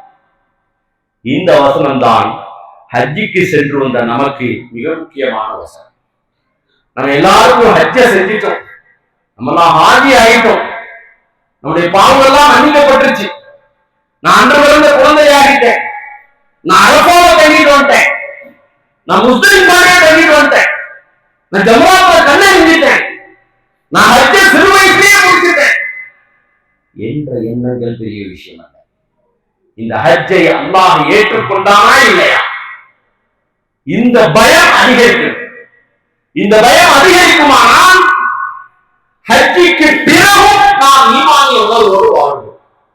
ஹஜ்ஜிக்கு பிறகும் ஈமானிய உணர்வோடு வாழ்வோம். எனவே இந்த வசனத்தை நீங்கள் கவனத்தில் கொள்ள வேண்டும். அதற்கடுத்து ஹஜ்ஜிலே நாம் எப்படிப்பட்ட ஒரு மாற்றத்தோடு ஹஜ்ஜிக்கு பிறகு வாழ வேண்டும் என்பதற்கான சில நல்லடியார்கள் சொன்ன சில கூற்றுகளை நான் உங்களுக்கு சொல்கிறேன். ஒரு அமல் அல்லாஹ்விடத்தில் ஏற்றுக்கொள்ளப்பட்டதா இல்லையா, ஒரு நற்காரியம் நற்செயல் அல்லாஹ் ஏற்றுக்கொண்டானா இல்லையா என்பதை நாம் எப்படி தெரிந்து கொள்வோம்? நான் இன்னைக்கு நம்ம எல்லாரும் ஜமாத்தோட மகரிப தொழுவோம், இன்னைக்கு ஜும்மாவையும் தொழுவோம், தொழுதுட்டோம். இது அல்லாஹ் ஏற்றுக்கிட்டானா இல்லையா எப்படி எனக்கு தெரியும்? நம்புறோம், அல்லாஹ் ஏற்றுக்கொண்டிருப்பான் என்று நம்புகிறோம். அவன் ஏற்றுக்கொண்டு விட்டான் என்பதற்கான அடையாளம் என்ன? நான் ஏற்கனவே நல்லா சொல்ல மாட்டான். அவன் ஏற்றுக்கொண்டானா இல்லையா என்பதற்கு அடையாளம் என்னவென்று சொன்னால், சவாபுல் ஹஸனதி அல் ஹஸனத்து பஅதஹா, சவாபுல் ஹஸனதி அல் ஹஸனத்து பஅதஹா. ஒரு நற்காரியத்தின் நற்கூலி, ஒரு நற்செயலின் நற்கூலி எதுவென்றால் மீண்டும் ஒரு நல்ல செயலை செய்வதுதான். ஆனா நம்ம என்ன செய்வோம்? ரமலான் 30 நாள் நோன்பு இருந்த பிறகு பெருநாள் பஜருக்கெல்லாம் கூட இப்போ வந்துருவோம். பெருநாள் அன்னைக்கு லோகருக்கு எல்லாம் புரட்ட விட்டு ஏன் லோகர்ல பாதி சப்பு கூட வராது. காரணம் என்ன? காரணம் என்ன? நோம்பு 30 நாள் வச்சோம்ல, அதுல டயர்டு. காலையிலேயே இன்னைக்கு பெருநாள்ல, அதனால நிறைய நல்ல அமல்கள்லாம் செஞ்சு டயர்ட் ஆயிடும். ஒரு அமல் ஏற்றுக்கொள்ளப்பட்டதா இல்லையா என்பதற்கான அடையாளம் என்னவென்றால் அந்த அமலை தொடர்ந்து செய்தாங்க. நான் ஹஜ்ஜில செஞ்ச துவா ஏற்றுக்கொள்ளப்பட்டதா இல்லையான்னா அந்த துவாவை தொடர்ந்து இதை செய்யணும். நான் ஹஜ்ஜில் கேட்ட பாவ மன்னிப்பை அல்லாஹ் ஏற்றுக்கொண்டாரா இல்லையா என்றால் அந்த பாவ மன்னிப்பை மௌத்து வரை தொடர்ந்து கொண்டே. இதைதான் நல்லடியார்கள் சொல்றாங்க. அதனால ஹஜ்ஜிக்கு பின்னால் உள்ள வாழ்க்கை ஹஜ்ஜின் 5 நாட்களை விட மிக கடினமானது. ஹஜ்ஜுடைய 5 நாள் ரொம்ப ஈஸி. இப்ப நீங்க நினைச்சு பாப்பீங்க, ஹஜ்ஜி சொல்றது பார்த்தா ஈஸியா தான் இருக்கு, ஹஜ்ஜிக்கு பிறகு உள்ள லைஃப் தான் ரொம்ப டஃப்பா இருக்கு, பல ஹஜ்ஜி செய்யற மாதிரி இருக்கு. உண்மையை உணர்ந்தால் அதுதான். பாருங்கள், ஆக ரசூலுல்லாஹி ஸல்லல்லாஹு அலைஹி வஸல்லம் அவர்களால் உருவாக்கப்பட்ட சத்திய சஹாபாக்கள், சில சஹாபிகள் ஹஜ்ஜிக்கு பிறகு தன் வாழ்க்கையை எப்படி மாற்றிக் கொண்டார். அதற்கு சில உதாரணம். அப்துல்லாஹ் இப்னு உமர் ரலியல்லாஹு அன்ஹு என்ற ஒரு சஹாபி. அப்துல்லாஹ் இப்னு உமர் ரலியல்லாஹு அன்ஹு, உமர் ரலியல்லாஹு அன்ஹுடைய மகன். இவர் ஹஜ்ஜை மிக பயபக்தியோடு நிறைவேற்றினார். ஹஜ்ஜை ரொம்ப தக்குவாவோடு நிறைவேற்றினார். சஹாபிகள் உண்மையிலேயே அவங்களுடைய ஈமானுக்கு நம்ம எல்லாம் ஒண்ணும் இல்லை. அவங்க எப்படி இறைச்சத்தோடு போனாங்கன்னா ஹஜ்ஜுக்கு நம்ம கற்பனை கூட செஞ்சு பார்க்க முடியாது. அவங்க வாழ்க்கையே இறைச்சத்தோடு தான் இல்லை, சத்திய சஹாபாக்களுடைய வாழ்க்கை. ஆனால் அந்த சஹாபியை பற்றி வருகிறது, அவர்கள் ஹஜ்ஜுக்கு தக்குவாவோடு பயபக்தியோடு சென்றார்கள், ஹஜ்ஜை நிறைவேற்றினார்கள், அழுது கொண்டே ஹஜ்ஜை நிறைவேற்றினார்கள். ஹஜ்ஜிக்கு பிறகும் அவர்கள் எப்படி இருந்தார் என்று சொன்னால், தன்னுடைய ஹஜ்ஜை அல்லாஹ் ஏற்றுக்கொண்டானா இல்லையா என்ற பயத்தோடு அல்லாஹும்ம தகப்பல் ஹாதா, அல்லாஹும்ம தகப்பல் மின்னா, அல்லாஹும்ம தகப்பல் ஹஜ்ஜனா. இந்த துஆவை தொடர்ந்து கேளுங்க. அல்லாஹும்ம தகப்பல் ஹஜ்ஜனா, ஹஜ்ஜம் மப்ரூர், ஹஜ்ஜம் மப்ரூர், ஹஜ்ஜம் மக்பூல். யா அல்லாஹ், எங்களுடைய ஹஜ்ஜை நீ நன்மைகள் நிறைந்த ஹஜ்ஜாக, அங்கீகரிக்கப்பட்ட ஹஜ்ஜாக ஆக்குவாயாக என்று இந்த துஆவை அப்துல்லாஹ் இப்னு உமர் ரலியல்லாஹு அன்ஹு அவர்கள் வாழ்நாள் முழுவதும் கேட்டுக்கொண்டிருந்தாங்க. அப்ப ஹஜ் முடிஞ்சிருச்சா? இப்ப சொல்லுங்க. முடியல, மௌத்து வரையும் தொடரும். மௌத்து வரையும் தொடர்வதற்கு அடையாளம் என்ன? இந்த துஆவை தொடர்ந்து கேட்கணும்.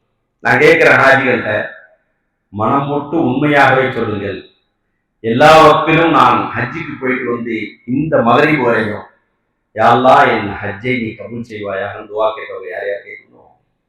இந்த மகரிப் வரையும். அல்ஹம்துலில்லாஹ். ஏன்னா மௌத்து வரையும் தொடரும்.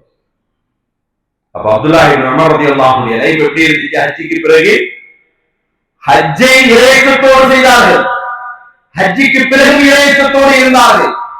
அவர் அல்லாஹ்விடத்தில் தொடர்ந்து துஆ செய்தார்களாம், யா அல்லாஹ் என் ஹஜ்ஜை நீ கபூல் செய்யுங்க, ஹஜ்ஜை நீ கபூல் செய்யுங்க. இதனால் அவர்கள் ஹஜ்ஜுக்கு பிறகு இன்னும் அதிகமான சுன்னத்தான அமல்களை, நஃபிலான அமல்களை செய்தார்கள். நம்ம மனசு எப்படி இருக்கு? நான் ஹஜ்ஜுக்கே போயிட்டு வந்தேன்ப்பா, நான் ஹஜ்ஜையே முடிச்சிருக்கேன், அதனால சுன்னத் தொழுவாம ஓடிடுறது, அதனால நஃபில் தொழுவாம இருந்தது. அப்படி அல்ல, அதிகமாகும் அதிகமாகும் அமல்கள் அதிகமாகும். புரியுதா இல்லையா? இது ஒரு சஹாபியுடைய நிலை. ஹசன் பஸ்ரி ரஹிமஹுல்லாஹ் என்ற ஒரு சிறந்த மார்க்க அறிஞர், மிக சிறந்த மேதை, ஒரு ஆன்மீகவாதி. ஹசன் பஸ்ரி ரஹிமத்துல்லாஹி அலைஹி ஏற்றுக்கொள்ளப்பட்ட ஹஜ்ஜின் அடையாளம் அவர்கள் சொல்கிறார்கள். ஒப்புக்கொள்ளப்பட்ட ஹஜ்ஜின் அடையாளம் ஒருவர் உலக ஆசையிலிருந்து விலகி மறுமையை அதிகமாக நினைப்பதும் பாவங்களுக்கு திரும்பாமல் இருப்பதும். நம்ம ஹஜ் ஒப்புக்கொள்ளப்பட்டதற்கான 2 அடையாளத்தை அவர்கள் சொல்கிறார்கள் ஹசன் பஸ்ரி ரஹ்மத்துல்லாஹி. ஒன்று, உலக ஆசையிலிருந்து தூரம் வந்தது, பாவங்களின் பக்கம் திரும்பாமல் இருக்கும். இதை இன்னும் விளக்கமாக அதானுக்கு பிறகு நாம் தொடருவோம். எதோட நிறுத்தணும்? வாங்கு தொடரும் அதுக்கு பிறகுன்னு சொன்னோம் இல்லையா? எந்த பாயிண்ட சொன்னோம்? ஹசன் பஸ்ரி ரஹ்மத்துல்லாஹி அலைஹி அவர்கள் சொன்ன கருத்து, ஏற்றுக்கொள்ளப்பட்ட ஹஜ்ஜினுடைய அடையாளங்கள் 2. ஒன்று, உலக ஆசையிலிருந்து அவர் விலகி இருப்பார். 2, மறுமையை அதிகமாக நினைப்பார். 3, பாவங்களின் பக்கம் திரும்பாமல் இருப்பார். இந்த 3 விஷயங்கள் ஒப்புக்கொள்ளப்பட்ட ஹஜ்ஜின் அடையாளம். இதை டெய்லி நீங்க வாட்ச் பண்ணீங்க. 1, உலக ஆசையிலிருந்து விலகி இருப்பார். 2, மறுமையின் மீது அதிகமான நம்பிக்கையும் அதிக நினைப்பும் இருக்கும் மறுமையை பற்றி. 3, பாவங்களின் பக்கம் திரும்பாமல் இருப்பது. இந்த 3ம் ஒப்புக்கொள்ளப்பட்ட ஹஜ்ஜின் அடையாளம் என்று சொன்னார். சுஃபியான் ஸௌரி ரஹ்மத்துல்லாஹி அலைஹி இவர்கள் மிகப்பெரிய ஒரு மார்க்க மேதை, ஆன்மீக துறையிலே ஆழமான பிடிப்பு கொண்டவர். ஹஜ்ஜை முடித்துவிட்டு வந்த பிறகு என்னுடைய ஹஜ் ஏற்றுக்கொள்ளப்பட்டதா என்ற கவலையிலேயே அவர்கள் இருப்பார்கள். அவர் முகத்திலையும் உள்ளத்திலையும் ஒரு கவலை இருக்கலாம். அது என்ன? என் ஹஜ் ஏற்றுக்கொள்ளப்பட்டுச்சா இல்லையா? ஆனா நம்ம ஹஜ்ஜை முடிச்சுட்டு வரும்போது என்ன செஞ்சோம்? எத்தனை கிலோ லக்கேஜ்? 40 கிலோ தானா? 10 கிலோ நம்ம போஸ்டல் அனுப்பலாமா? சரி, அந்த பேச்சம்பளம் இங்க கிடைக்குமா? மெட்ராஸ்ல ஹஜ்ஜுக்கு போயிட்டு வந்துட்டோம், கொண்டு வந்ததெல்லாம் காலி ஆயிடுச்சு. யாராவது ஹஜ்ஜு உம்ரா போறாங்கன்னா, சார் அந்த தொப்பி நீங்க வாங்கிட்டு வந்துருங்க, அந்த பேச்சம்பளம் கிடைச்சா பாருங்களேன், அந்த பொருள் கிடைச்சா நல்லா இருக்குங்க. இந்த கவலை தான் நமக்கு. ஆனால் சுஃபியான் ஸௌரி ரஹ்மத்துல்லாஹி அலைஹி அவர்களுடைய ஹஜ் எப்படி இருந்தது என்றால், ஹஜ்ஜை முடித்து வந்த பிறகு என்னுடைய ஹஜ் ஏற்றுக்கொள்ளப்பட்டதா இல்லையா என்று கவலையிலேயே இருப்பார்களாம். ஹஜ் என்ற அமலை செய்ததின் மகிழ்ச்சி இல்லை அவருக்கு.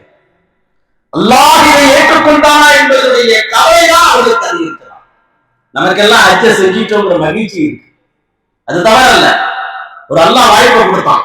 ஆனா அந்த மகிழ்ச்சிக்கு என்ன நன்றி செலுத்தினோம்? அந்த மகிழ்ச்சியை அல்லாஹ் கபூல் செய்தானா என்ற கவலை நமக்கு இல்லாம போய்விட்டோம். ஹஜ்ஜை முடிச்சிட்டோங்க, நல்ல வேலைங்க, நம்ம டக்குன்னு போயிட்டு வந்துட்டோங்க. அதுவும் எப்படியெல்லாம் போன முதல் வருஷம் ஹஜ்ஜுக்கு காசு வாங்கிட்டு இல்லைன்னு சொல்லிட்டாங்க. இந்த வருஷம் தான் அப்படி இல்லாம நல்ல முறை போயிட்டு வந்தாங்க. ஒரு வழியா நல்ல ஆளை பார்த்து நம்ம ரொம்ப விவரமா பேசி போயிட்டு வந்தாங்க. இப்படிதான் நினைக்கிறோம். இந்த மகிழ்ச்சி தான் நமக்கு இருக்கிறது. ஆனால் நல்லடியார்கள், சாலிஹீன்கள், சூஃபியாக்கள், நம்முடைய முன்னோடு ஸலஃபு ஸாலிஹீன்கள், அவர்களுடைய ஹஜ் எப்படி இருந்தது? ஹஜ்ஜுக்கு பிறகு என் ஹஜ் ஏற்றுக்கொள்ளப்பட்டதா என்ற கவலையில் ஆழ்ந்திருந்தார்கள். ஃபுதைல் இப்னு இயாத் மிகப்பெரிய மார்க்க சட்ட ஞானம் கொண்டவர். ஃபுதைல் இப்னு இயாத் அவருடைய வாழ்க்கையை நீங்க நான் ஏற்கனவே இங்க சொல்லியிருக்கேன்னு நினைக்கிறேன். ஃபுதைல் இப்னு இயாத் யார் என்று சொன்னார்? ஈராக்கின் பாக்தாதின் தலைவர், ஈராக்கின் தலைநகரமான பாக்தாதில் பிறந்தவர். மிகப்பெரிய கடல் கொள்ளை கூட்டத்தினுடைய தளபதி, கேங் லீடர், கொள்ளை கூட்டத்தின் தளபதியாக இருந்தவர். பாக்தாதுக்கு வெளியே இருக்கக்கூடிய ஒரு கிராமத்தில் ஒரு ஆழமான ஒரு கிணற்று பகுதியில் சில பொக்கிஷங்கள் இருக்கிறது. அதை யாராலும் கொள்ளையடிக்க முடியவில்லை. காரணம், அங்கே ஒரு வயதான உட்கார்ந்து குர்ஆன் ஓதிக் கொண்டிருக்கிறார். யாரும் அந்த இடத்தை நெருங்க முடியவில்லை, யாரும் கொள்ளையடிக்க முடியாது அப்படின்னு பேசப்படுது. பாக்தாதின் ஈராக்கின் தலைநகரமான பாக்தாத். இவர் யாரு? ஃபுதைல், மிகப்பெரிய கடற்கொள்ளையுடைய தளபதி, பேங்க் லீடர்.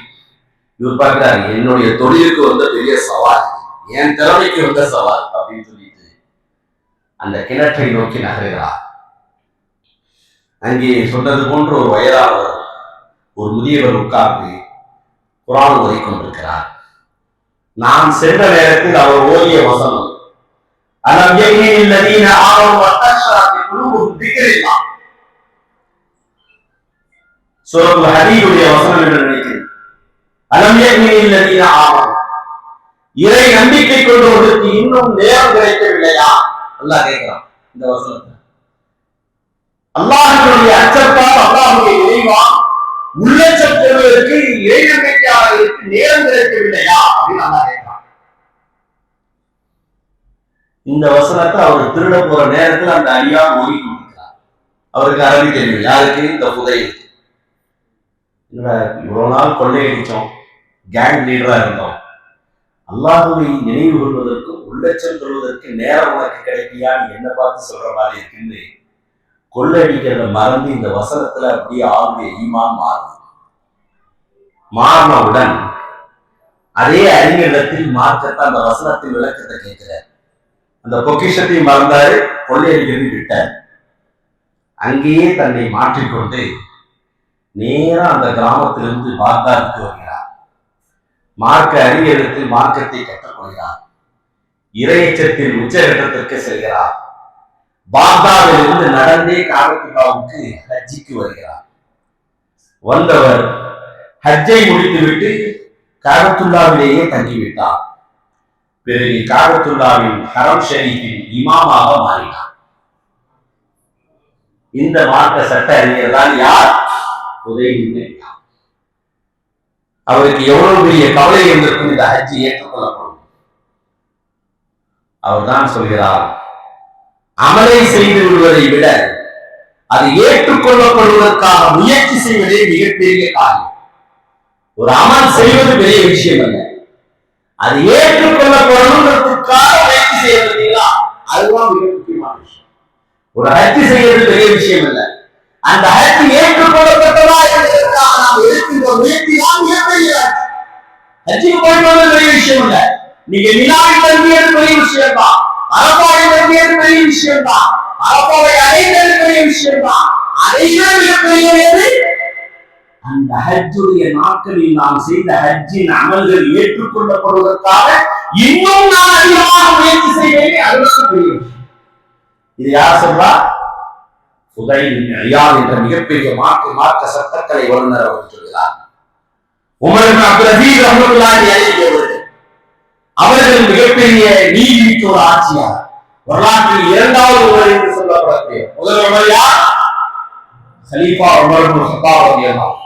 இரண்டாவது உமர் யார்? இந்த உமர் இப்னு அப்துல் அஸீஸ். வரலாற்றில் இந்த ரெண்டு பேரும் நீங்க ஆழமா படிக்கணும். இன்ஷா அல்லாஹ் வாய்ப்பு கிடைக்கும் போது சஹாபாக்களுடைய வரலாறுகளுக்கு நாங்கள் நடத்துவோம்.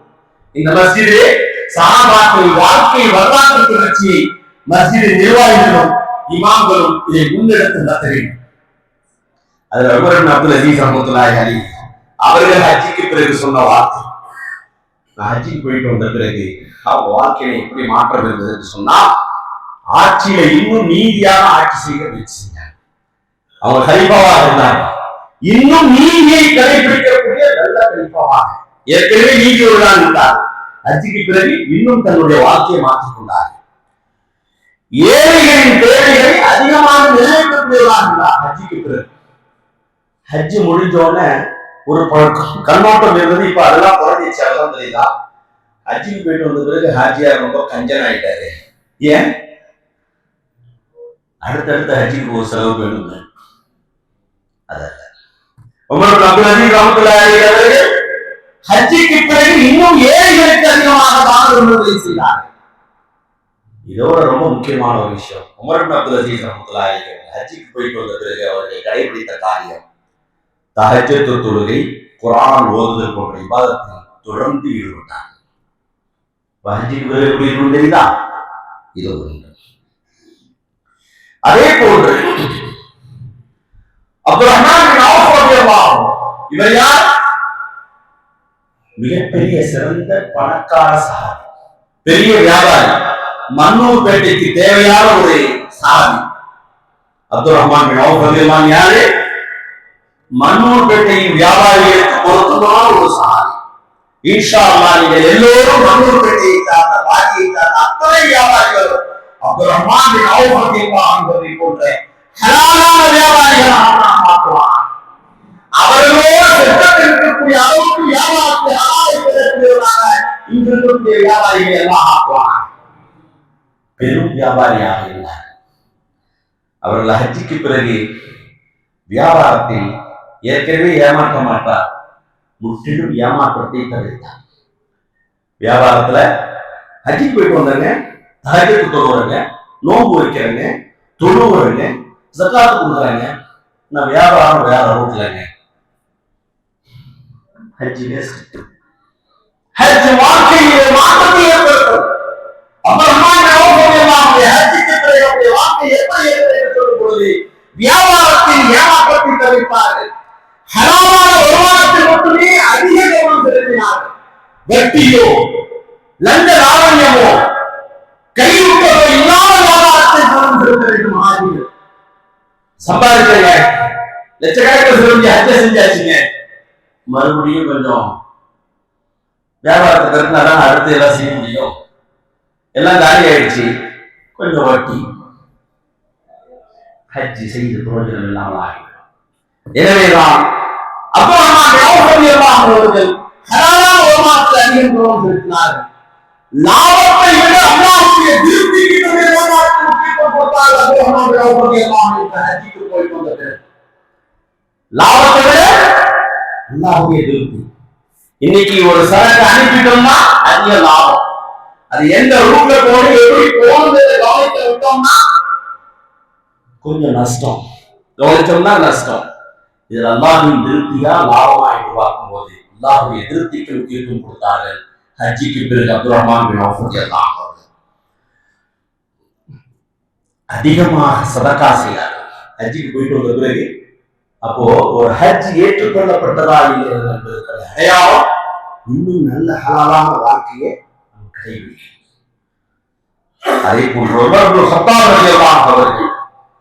அவர்கள் சொன்னார்கள், சந்தைக்கு செல்லுங்கள், ஹலாலான வழியை உழைத்து சம்பாதிங்கள், ஹஜ்ஜிக்கு பிறகு மக்கள் நேர்மையான வியாபாரம் செய்ய வேண்டும் என்று ஊக்குவித்தார்கள். கலீஃபா உமர் ரலியல்லாஹு அன்ஹு ஹஜ்ஜிக்கு போயிட்டு வந்த ஆஜிகளுக்கு வகுப்பு நடக்கும்போது சொன்னாங்க, நீங்கள் சந்தைக்கு போங்க, ஹஜ்ஜை முடிச்சு விட்டீங்கல்ல, நீ அல்லாஹ் அல்லாஹ் பள்ளிவாசல்ல உட்கார வியாபாரம் பண்ணு, பஜாருக்கு போ, பிசினஸ் பண்ணு, ஹலாலான வழியை உழைத்து சம்பாதி சொல்லிட்டு ஹஜ்ஜிக்கு பிறகு நேர்மையான வியாபாரம் செய்ய வேண்டும் என்று மக்களை ஊக்குவித்தார். ஏன்னா எல்லா கடந்த கால பாவத்தையும் விட்டுதான் நம்ம புதுமையான புதிய ஹலாலான வாழ்க்கைக்கு வந்ததுதான் ஹஜ். மறுபடியும் பயப்படி எல்லாத்தையும் செய்வோம் சொன்னா ஹஜ் செய்ய போகவில்லை. சுஃபியான் ஸௌரி ரஹ்மத்துல்லாஹி அலைஹி அவர்கள் சொன்னார்கள், ஹலாலான வருமானத்தை தேடுவது பல நஃபிலான இபாதத்துகளை செய்வதற்கு சமமான சிறப்பாக உள்ளார். ஹலாலான வருமானத்தை தேடுவது பல நஃபிலான அமல்களை செய்வதற்கு சமமான, ரெண்டும் சமமானது. அதிகமான நஃபில் தொழிலை கொள்வேன், வட்டியில போய்கிட்டே இருக்கேன், ஹஜ்ஜிக்கு உம்ராவுக்கு அடிக்கடி போறேன், வட்டி பொய் ஏமாற்றம் பதுக்கல் எல்லாமே இருக்கு, பிரயோஜனம் இல்லை. எனவே ஹஜ் என்பது வாழ்வியல் மாற்றத்தோடு வந்த ஒரு முக்கியமான அபூபக்கர் சித்திக் ரலியல்லாஹு அன்ஹு அவர்கள் ஹஜ்ஜிக்கு பிறகு இன்னும் அதிகமாக பண்புடன் வாழ்ந்தார். ஹஜ்ஜிக்கெல்லாம் நான் 10 வருஷமா ஹஜ்ஜிக்கு போயிட்டு வரேன், என்ன பார்த்து ஒருத்தர் அப்படின்னு நான் நினைச்சேன்னா ஹஜ்ஜி எனக்கு எந்த பக்குவத்தையும் கொடுக்கல. ஹஜ்ஜிக்கு பிறகு அபூபக்கர் ரலியல்லாஹு அன்ஹு இன்னும் பணிவோடு வாழ்ந்தார். ஹஜ்ஜிக்கு போயிட்டு வந்த பிறகு இன்னும் பணிவு வரும், பெருமை வந்துடக்கூடாது, ஆணவம் வந்துடக்கூடாது, தர்க்கம் வந்துடக்கூடாது, நான் ஆபாவம் வந்துடக்கூடாது, நான் அப்படிங்கிற எண்ணத்தே வந்துடக்கூடாது எந்த விஷயத்தையும் சொல்லிட்டு சொல்றார்கள். அபூபக்கர் ரலியல்லாஹு அன்ஹு ஏழைகள், விதவைகள், பலவீனமான மக்களுக்கு மறைமுகமாக உதவி செய்வது ஹஜ்ஜிக்கு பிறகு இன்னும் அதிகம் கவனம் செலுத்தினார்.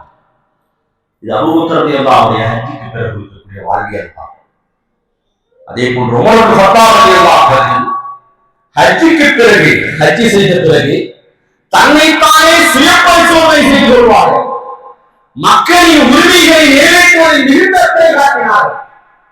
ஹஜ்ஜிக்கு போயிட்டு வந்த பிறகு உமர் ரலியல்லாஹு அன்ஹு மாற்றம் என்னன்னா, இன்னும் அதிகமாக அல்லாஹ்ட்ட தன்னைத்தானே சுய பரிசோதனை, நான் உண்மையா வாழ்றேனா, நான் கரெக்டா தொழுறேனா, நான் நீதியா இருக்கிறேனா, மக்களுடைய கடமைகளை உரிமைகளை நிறைவேற்றுவது நான் கரெக்டா இருக்கிறேனான்னு செல்ஃப் இவாலுவேஷன் என்று சொல்லக்கூடிய சுய பரிசோதனை, முஹாசபத்து நஃப்ஸ் என்ற தன்னைத்தானே அதிகமாக சுய பரிசோதனை செய்து கொள்வார்களா உமர் இப்னு கத்தாப் ரலியல்லாஹு அன்ஹு. புரிதா ஹஜ்ஜிக்கு பிறகு எப்படிலாம் இருக்கணும்னு, சஹாபாக்கள் எப்படிலாம் இருந்திருக்கிறார். அதே போன்று உஸ்மான் இப்னு அஃபான் ரலியல்லாஹு அன்ஹு ஹஜ்ஜிக்கு பிறகு குர்ஆனோடு இன்னும் நெருக்கமாக இருந்தார்கள்.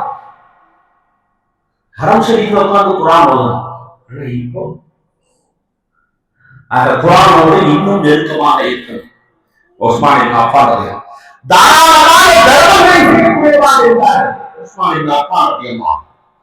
அலி இப்னு அபீ தாலிப் ரலியல்லாஹு அன்ஹு நற்செயல்கள் ஏற்றுக்கொள்ளப்பட வேண்டும் என்பதிலேயே அதிக கவனம் செலுத்தினார்கள். ஹஜ்ஜை பற்றி ஒருபோதும் அவர்கள் பெருமை பேசவில்லை. நாங்க அரபால எப்படி கஷ்டப்பட்டோம் தெரியுமா? என்ன வெயில் தெரியுமா? எங்க டெண்டுல தண்ணியே வரலங்க, எங்க பாத்ரூம்ல தண்ணியே வரலங்க. நாங்க நடந்தே அரபால முஸ்தலிஃபா வந்துட்டாங்க. நாங்க முஸ்தலிஃபால நடந்தே வினா உட்கார்ந்துட்டாங்க. நாங்க போன ஹஜ்ஜி எவ்வளவு ஈஸியா இருந்துச்சு தெரியுமா? நாங்க போன ஹஜ்ஜில நாங்க பட்ட சிரமம் சும்மா சொல்லக்கூடாதுங்க. எங்களை அழைச்சி போனோம், படுத்தி எடுத்துட்டாங்க. ஹஜ்ஜில முடியா பிரைவேட்லயா அங்கேயா இங்கேயா இவரோட அவரோட இந்த மாதிரி ஹஜ்ஜை பத்தி பெருமை அடிப்பதில் ஒரு பிரயோஜனம் இல்லை. இதை யார் சொல்கிறார்? அப்துல்லாஹ் இப்னு உமர் ரலியல்லாஹு அன்ஹு சொல்கிறார்கள், அலி இப்னு அபீ தாலிப் ரலியல்லாஹு அன்ஹு சொல்கிறார்கள், நற்செயல்கள் ஏற்றுக்கொள்ளப்பட வேண்டும் என்பதிலே கவனம் செலுத்துங்கள், ஹஜ்ஜை பற்றி பெருமை பேசுகிறார்கள். இது யார்? அலி இப்னு அபீ தாலிப் ரலியல்லாஹு அன்ஹு சொல்றார். அப்துல்லாஹ் இப்னு உமர் ரலியல்லாஹு அன்ஹு சொல்கிறார்கள், நபி அவர்களின் சுன்னாவை மிகவும் துல்லியமாக பின்பற்றுங்கள். ஹஜ்ஜிக்கு பிறகு அந்த ஆர்வம் இன்னும் அதிகரிக்கும். நபியுடைய சுன்னத்து இருக்கும். ஹஜ்ஜிக்கு போய் 10ஆம் நாள் கல்லெல்லாம் அறிஞ்சிட்டு நிறைய ஹாஜிகள் ஜி மொட்டை அடிச்சிடுறேன், தாடி எடுத்துக்கலாமா? ஏன்னா அந்த 5 நாள் முடிய எடுக்க கூடாது. ஒரு கிளீன் ஷேவ் செராமிக் டைல்ஸ் போட்டு வந்திருப்பாரு, மொசைக் போட்டு வந்திருப்பாரு. தாடியை எடுத்துக்கலாமான்னு கேட்பார். ஹஜ்ஜிக்கு பிறகு இஸ்லாமிய வாழ்வு தொடர வேண்டும், தாடியை விட வேண்டும், மீசையை கத்திரிக்க வேண்டும் என்று சொல்லுவோம். சரி, எனவே ரசூல் ஸல்லல்லாஹு அலைஹி வஸல்லம் சுன்னாவை அதிகமாக பின்பற்றக்கூடியவராக இருந்தார் அப்துல்லாஹ் இப்னு உமர் ரலியல்லாஹு அன்ஹு. அப்துல்லாஹ் இப்னு அப்பாஸ் ரலியல்லாஹு அன்ஹு ஹஜ்ஜிக்கு பிறகு மக்களுக்கு மார்க்க அறிவை இன்னும் அதிகமாக கற்பித்தார். ஒரு ஆலிம் ஹஜ்ஜிக்கு போய் வந்தார்னா வெறும் கடமையை முடிச்சிட்டப்பா அப்படின்னு இல்லை, இன்னும் அதிகமாக மார்க்க சேவைகளை செய்வார். அறிவை பரப்புவதை மிக பெரிய இபாதத்தாக கருதினார்கள் அப்துல்லாஹ் இப்னு அப்பாஸ் ரலியல்லாஹு அன்ஹு. அதே போல அப்துல்லாஹ் இப்னு முபாரக் ரஹ்மத்துல்லாஹி அலைஹி ஹஜ்ஜிலிருந்து திரும்பிய பிறகு வியாபாரம், அறிவு, ஜிஹாத், தர்மம் ஆகிய அனைத்திலும் முழு கவனம் செலுத்தினார். வியாபாரம், ஜிஹாது, தர்மம் எல்லாத்தையும் கவனம் செலுத்தினார். சில பேர் ஹஜ்ஜை முடிச்சுட்டு வந்து வெறும் இபாதத்துல மட்டும் இருந்து வியாபாரத்தை விட்டுறாங்க. சில பேர் ஹஜ்ஜை முடிச்சுட்டு வந்து திக்ரிலேயே எல்லா பொருளும் எல்லாத்தையும் விட்டுருவாங்க. கேட்டா எங்க கிராமத்துல ஒருத்தர் ஹஜ்ஜை முடிச்சுட்டு வந்து வாழ்நாளோடு எதாமலே இருந்து போட்டாங்க. மௌதுபில்லா, அல்லாஹ் அவரை பாதுகாக்கணும். ஆனா வியாபாரம் பற்றி அது அவங்களுக்கு சொல்லப்படல. அப்போ இப்படி இருப்பது அல்ல. நான் மிகைப்படுத்தி சொல்லவில்லை, எனது இப்போது நான் தங்கி இருக்கக்கூடிய ஊரின் நிகழ்வை சொல்கிறேன். இப்படி ஹஜ் என்பது ஒரு வாழ்வியல் மாற்றத்தோடு இருக்க வேண்டும் என்பதை நீங்கள் புரிந்து கொள்ள வேண்டும். இதெல்லாம் சஹாபாக்களுடைய வாழ்க்கையை சொன்னேன். சமகால உலகத்தில் ஹஜ்ஜுக்கு போயிட்டு வந்தது எப்படி மாறி இருக்காங்க. மால்கம் எக்ஸ் அமெரிக்காவுடைய கருப்பு நீக்ரோ அடிமைகள் இனத்திலே பிறந்தவர்.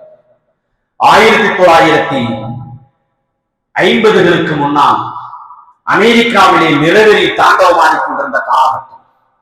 Blacks and dared the dogs, no entry here. Not permit for blacks and dogs.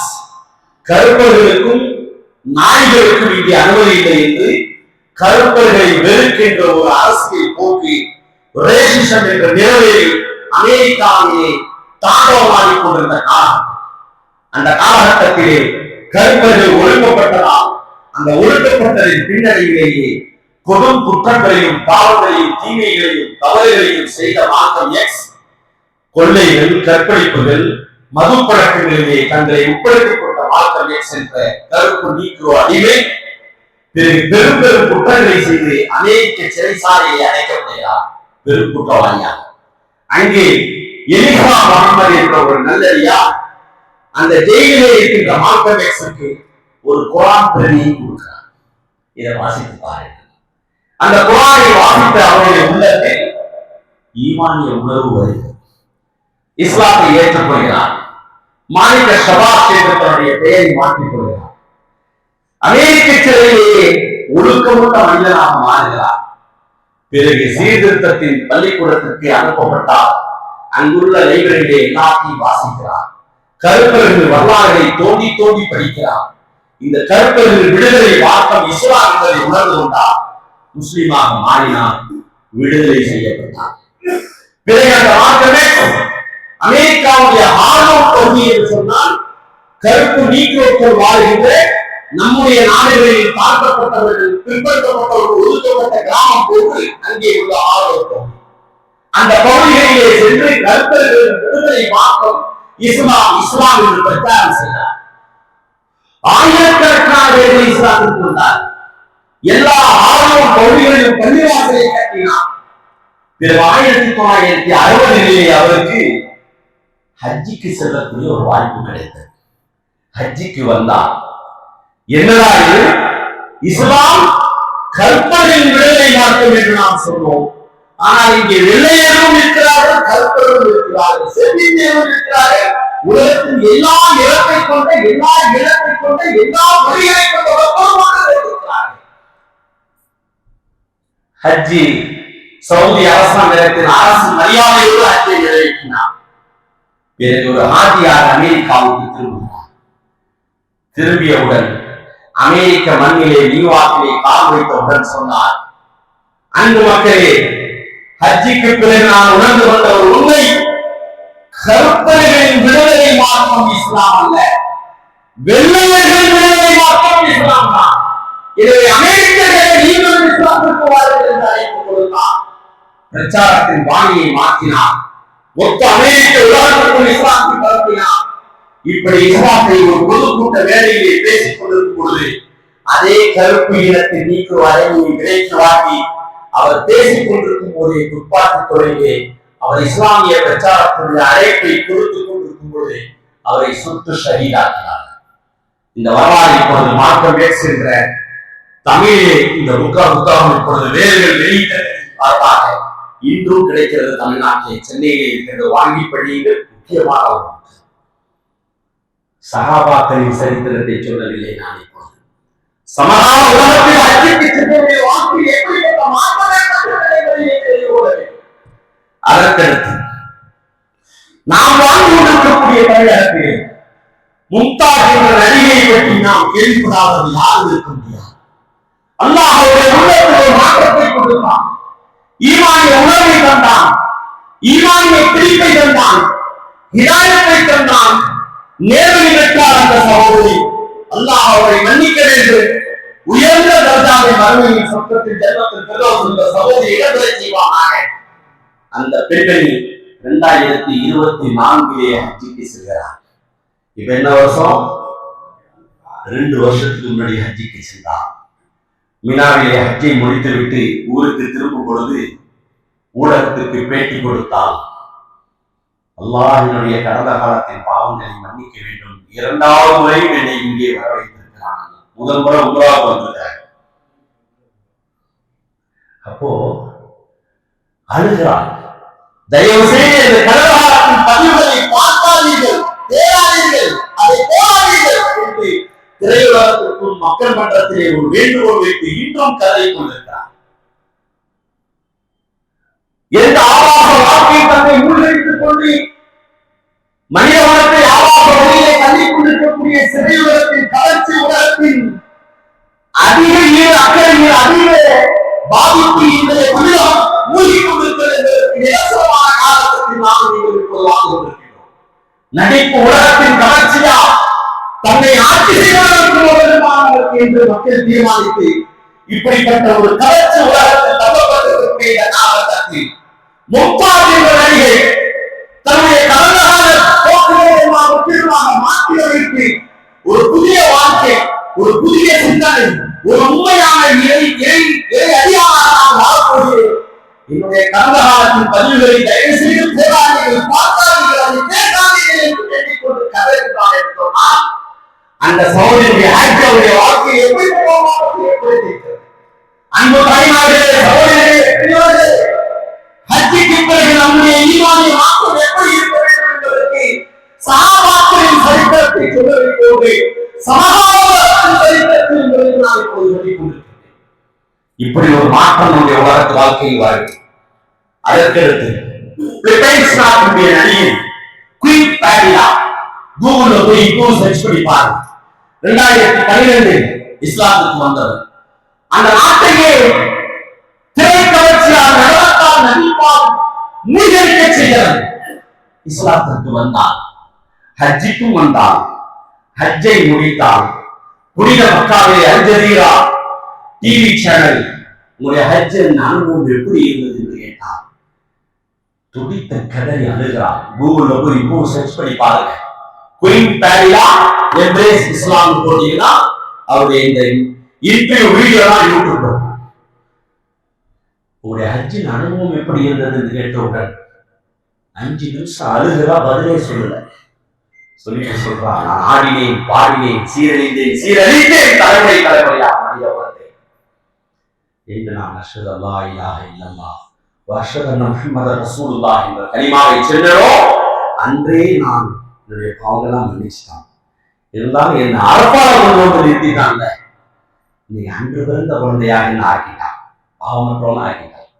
அந்த ரப்புக்கு நான் என்ன கைமாறு நன்றி உபகாரம் செய்ய போகிறேன் என்று தெரியவில்லை என்று கருதுகிறார். அன்பு சகோதரர்களே, இதுதான் ஹஜ்ஜின் மாற்றம். இப்படிதான் ஹஜ்ஜின் மாற்றம். ஒருமுறை இஸ்லாத்தை ஏற்றுக்கொண்ட சகோதரிகளில் ஒருவரை சந்திக்கக்கூடிய வாய்ப்பு ஏற்பட்டது. நேர அவகாசத்தினால் அதை நான் பின்னால் தொடர்கிறேன்.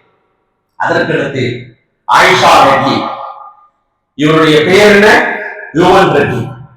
அமெரிக்காவுடைய இரட்டை கோபுரம் தகர்க்கப்பட்டவுடன் உலகம் முழுவதும் இருக்கக்கூடிய ஊடகங்கள் உட்பட ஆப்கானிஸ்தானின் தாலிபான் தீவிரவாதிகள் தான் இந்த பிளைட்டை கொண்டு இரட்டை கோபுரத்தை தகர்த்தாமல் என்ற ஒரு பொய் பிரச்சாரத்தை செய்து கொண்ட நேரத்தில் பிரிட்டன் மாநகரத்தில், பிரிட்டனுடைய லண்டன் மாநகரத்தில் இருந்த ஒரு பெரிய ஜேர்னலிஸ்ட் பத்திரிகையாளர் பெண்மணி நான் யுவன் ரெட்டி.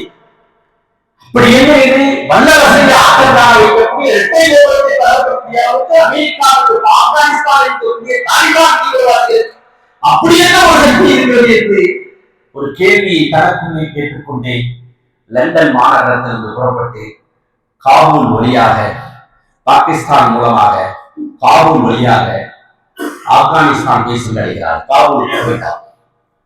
போயிட்டு தாலிபான்களை எப்படியாவது சந்திக்க முயற்சி செய்யலாம். ஏன்னா இவ்வளவு பெரிய உலகத்திலே இரட்டை கோபுரத்தை தகர்க்கக்கூடிய அளவுக்கு ஒரு பெரிய வேலையை செஞ்சிருக்காங்க. அவங்க ஒரு இன்டர்வியூ எடுக்கணும்னு போறாங்க. அவ உள்ள பூந்த உடனேயே, காபூலுக்குள்ளே நுழைந்த உடனேயே அமெரிக்க FBI, CBI, central bureau of investigation, federal bureau of investigation என்ற உளவு நிறுவனம் உடனே தகவல் ஆப்கானிஸ்தானுக்கு தாலிபானுக்கு கொடுக்குறாங்க. ஒரு பெண் ஜேர்னலிஸ்ட் உங்களை தகவல் எடுக்க வரா பாத்துங்க. ஏன் அந்த தகவலை அமெரிக்க உளவு நிறுவனம் கொடுத்துச்சுன்னா, ஒரு பெண் பத்திரிகையாளர் வந்தா பெண்கள்னாலே தாலிபான்களுக்கு ஒத்துக்காது, கொலை பண்ணிடுவாங்க. கொலை பண்ணா இன்னும் பாருங்க உளவு பெரிய தீவிரவாதிகள் சொன்னாங்க. ஆனால் தாலிபான்கள் அந்த ஜேர்னலிஸ்ட வரவேற்கிறார்கள். அவ எப்படி போனான்னா, குட்ட பாவடை போன்ற மேற்கத்திய கலாச்சாரத்தின் அடிப்படையிலே ஆடை ட்ரெஸ் கோட் போட்டு போறான் ஆப்கானிஸ்தானுக்குள்ள. 10 நாள் ஆப்கானிஸ்தான்ல தங்குற தாலிபான்கள் சொல்றாங்க, எங்களை பத்தி தகவல் சேகரிக்க வந்திருக்கீங்க, உங்களுக்கு ஒரு ரெஸ்ட் ஹவுஸ் தரோம், கெஸ்ட் ஹவுஸ், அதுல நீங்க சுதந்திரமா இருக்கலாம். எங்களை பார்க்க வரும்பொழுது நாங்க கொடுக்குற இந்த ட்ரெஸ் போட்டுருவோம், நீங்க என்ன தகவல் வேணா கேளுங்க. 10 நாள் அந்த பெண்ணை கண்ணியமாக நடத்தினார். அப்துல் ரஹ்மான் என்ற ஒரு நபரை அவருக்கு பிஏவாக போட்டார், உதவியாளர். அவர் தான் எல்லாத்தையும் சொல்லி கொடுக்கிறார். அந்த பெண் எதுக்குமே கட்டுப்படலை. தான் தங்கி இந்த கெஸ்ட் ஹவுஸ்ல தன்னுடைய மேற்கத்திய கலாச்சாரத்தின் அடிப்படையில நிறைய விஷயங்களை செஞ்சாங்க. அது தமிழ்லயே அந்த புக்கு வந்திருக்கு. ஆப்கானிஸ்தான் முஜாஹிது தாலிபான் இப்படி 10 நாட்கள் என்ற ஒரு தமிழ் புக்கு வந்திருக்கு. வேர்கள் வெளியிட்டதும் அதை வாங்கி படிங்க. அப்போ 10 நாளைக்கு பிறகு காபூல்ல இருந்து அந்த பெண் லண்டனுக்கு திரும்புகிறார். திரும்பும் பொழுது அப்துல் ரஹ்மான் ஒரு குரான் இங்கிலீஷ் டிரான்ஸ்லேஷன்ல கையில கொடுத்து, என்னப்பா உங்களை தீவிரவாதின்னு சொல்லிட்டு இருக்கு உலகம் நான் 10 நாள் வந்து உங்களோட தங்கியிருந்தேன், என்ன ஒண்ணுமே செய்ய எங்களை பத்தி புரியுமா இந்த குரானை படிங்க. 10 நாள் என்ன லண்டன்ல காபூல்ல இருந்து பாகிஸ்தான்ல இருந்து லண்டன் போறதுக்குள்ளே அந்த குரானை படிச்சு முடிச்சிட்டோம் லைட்லயே. நம்ம இன்னும் குரானை ஓதிட்டு இல்லையா? படிச்சு முடிச்சுட்டு நேரா லண்டனுக்கு போய் ஒரு இஸ்லாமிக் சென்டர்ல போய் அஷ்ஹது அல்லா இலாஹ இல்லல்லாஹ் வ அஷ்ஹது அன்ன முஹம்மது ரசூலுல்லாஹ்னு கலிமா சொல்லி ஆயிஷா ரெட்லி என்று பெயர் மாற்றிட்டார். இஸ்லாத்துக்கு வந்துட்டார்.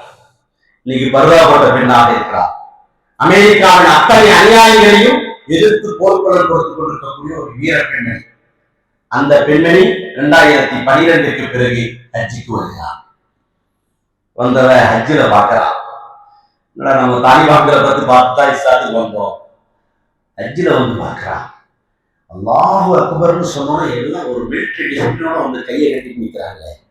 எல்லா மனிதர்களும் ஒன்று சேர்ந்து நிற்கிறாங்க. காபத்துல்லா பார்த்து அல்லாஹ் அழுது பாம்பு சொல்றாங்க. ஹஜ்ஜில எல்லா இடத்துலையும் உருகி உருகி துவா கேட்கிறாங்க. இப்படிப்பட்ட ஒரு உயிரோட்டமான ஒரு சமூகமாக இருக்கேன். இந்த கொள்கையை உலகம் முழுவதும் நான் சொல்ல வேண்டும் என்று இன்னைக்கு அமெரிக்காவில் ஒரு வெப்சைட் ஆரம்பிச்சு அமெரிக்க சிறைகளிலே உலகம் முழுவதும் அநியாயமாக கைது செய்யப்பட்ட கௌரவமாக சிறையில் இருக்கக்கூடிய முஸ்லிம் கைதிகளை விடுதலை செய்யக்கூடிய ஒரு போராட்டத்தை ஆயிஷா ரெட்டி என்ற ஒரு பெண்மணி ஹஜ்ஜுக்கு பிறகு செய்து கொண்டிருக்கிறார். ஹஜ்ஜுக்கு பிறகு நம்முடைய வாழ்க்கை எப்படி இருக்கிறது என்று இது ஒரு உதாரணம். இதெல்லாம் பெரும் பெரும் மனிதர்களுடைய உதாரணம்.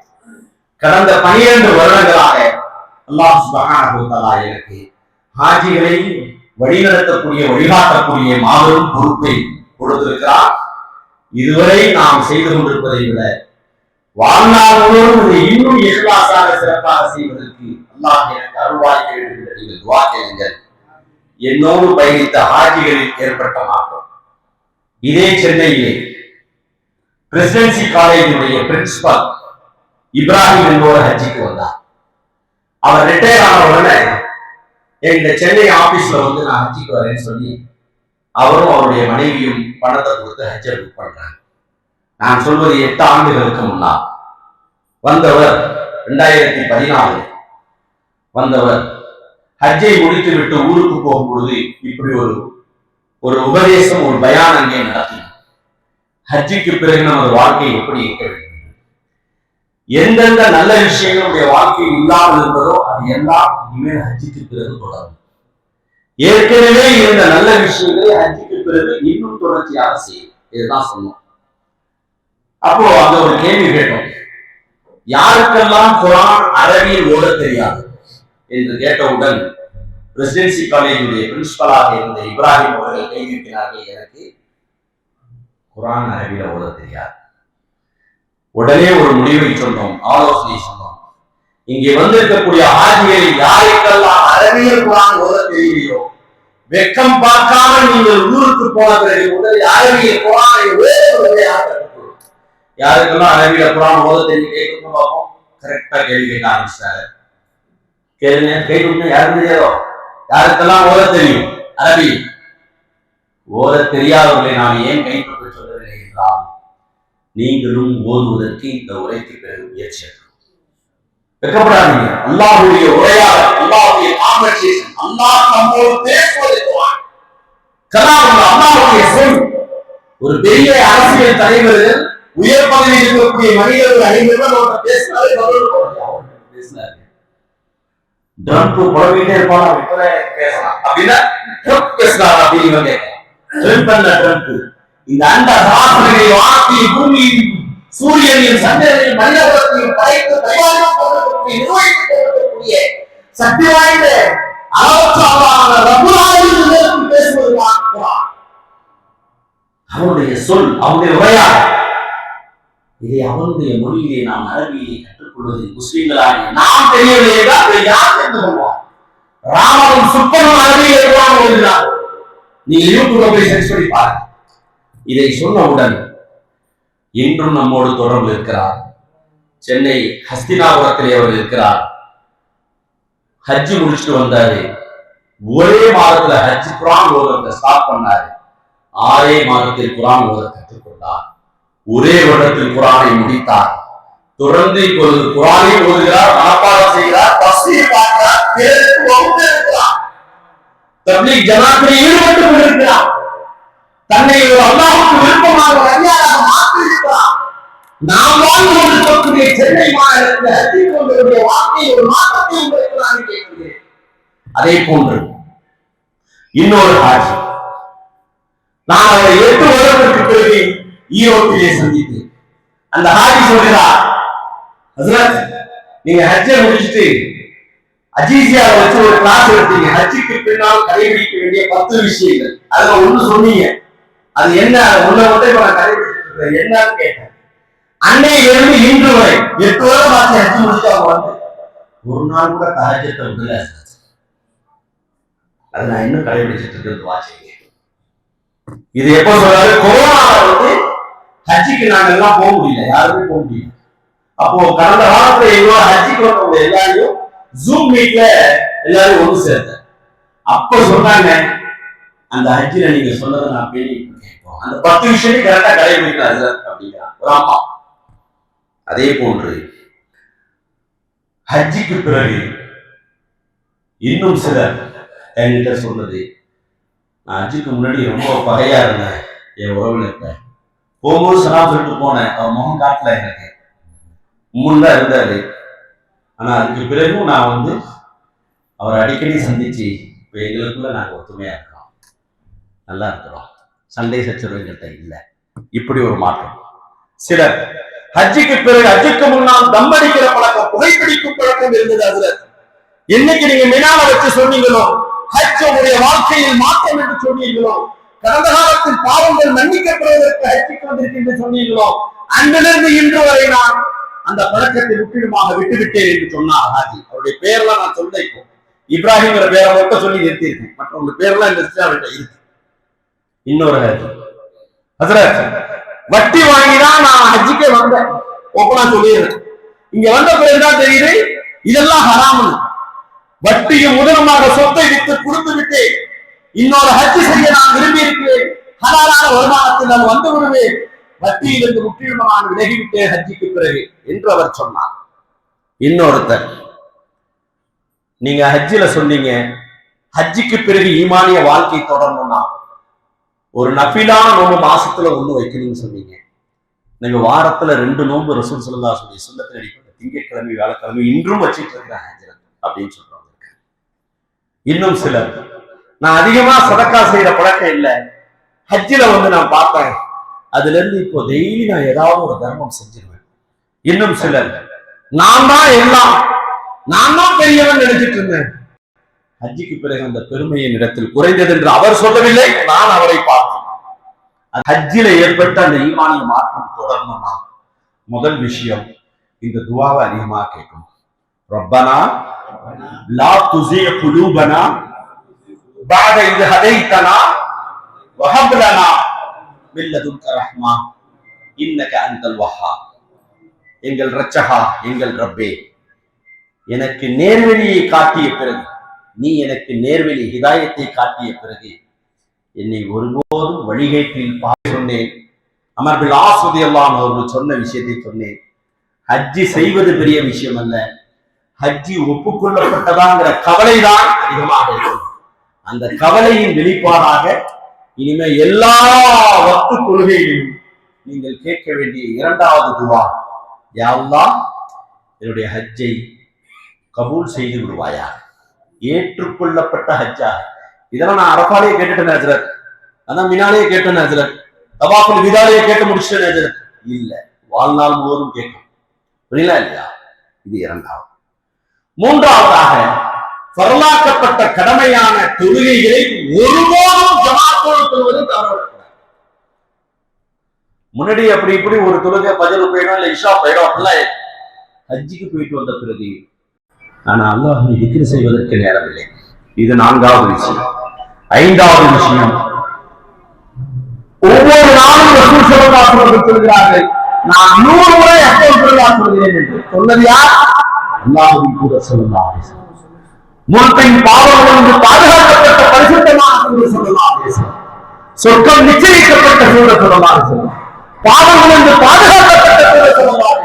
அவர்கள் ஒரு நாளைக்கு 100 முறை அஸ்தக்ஃபிருல்லாஹ் சொல்லியிருக்கிறார் என்று சொன்னால் அன்றாடம் நொடிப்பொழுது கண் இமைக்கும் நேரத்திலேயே எண்ணில வேண்டாத பாவங்களை நாம் நீங்களும் கண்களால் நாவுகளால் கரங்களால் இரவில் தனிமையில் இரவில் ரகசியமாக ஆக்கி உறவுகளில் வியாபாரத்தில் கொடுத்தவார்கள் ஏராளமான பாவங்களை நாமும் நீங்களும் செய்து கொண்டிருக்கின்றோமே.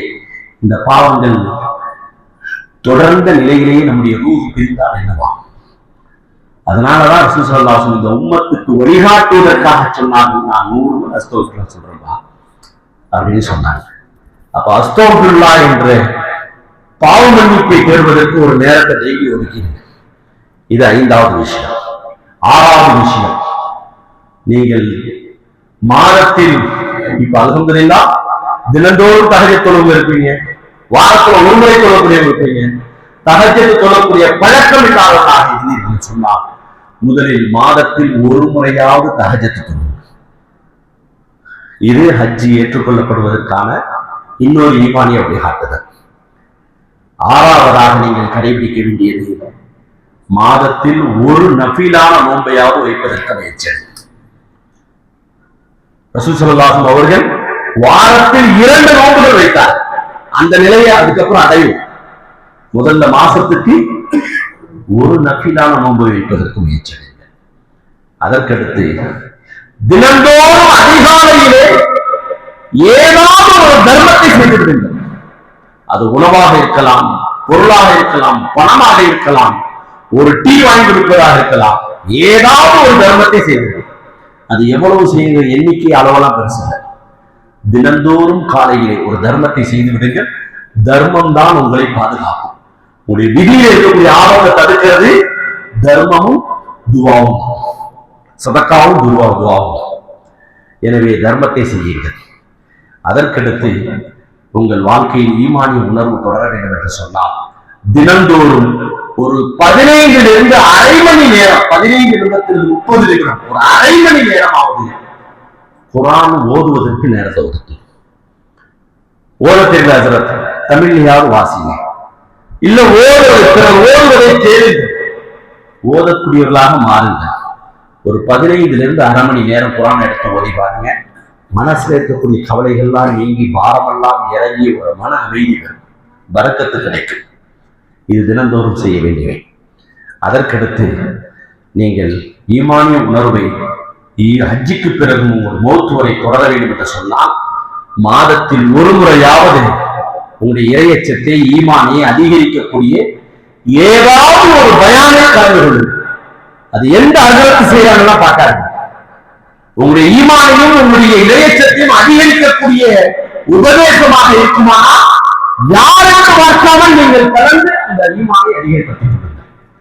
இல்ல ஹஜ்ரத், நாங்க யூடியூப்ல எல்லாம் பக்காவா பார்த்துட்டு இருக்கோம், நல்ல நல்ல இமாமுடைய ஸ்பீச் எல்லாம் கேட்கலாம். யூடியூப்ல கேட்டா எப்படி கேட்போம்னு நமக்கு தெரியும்.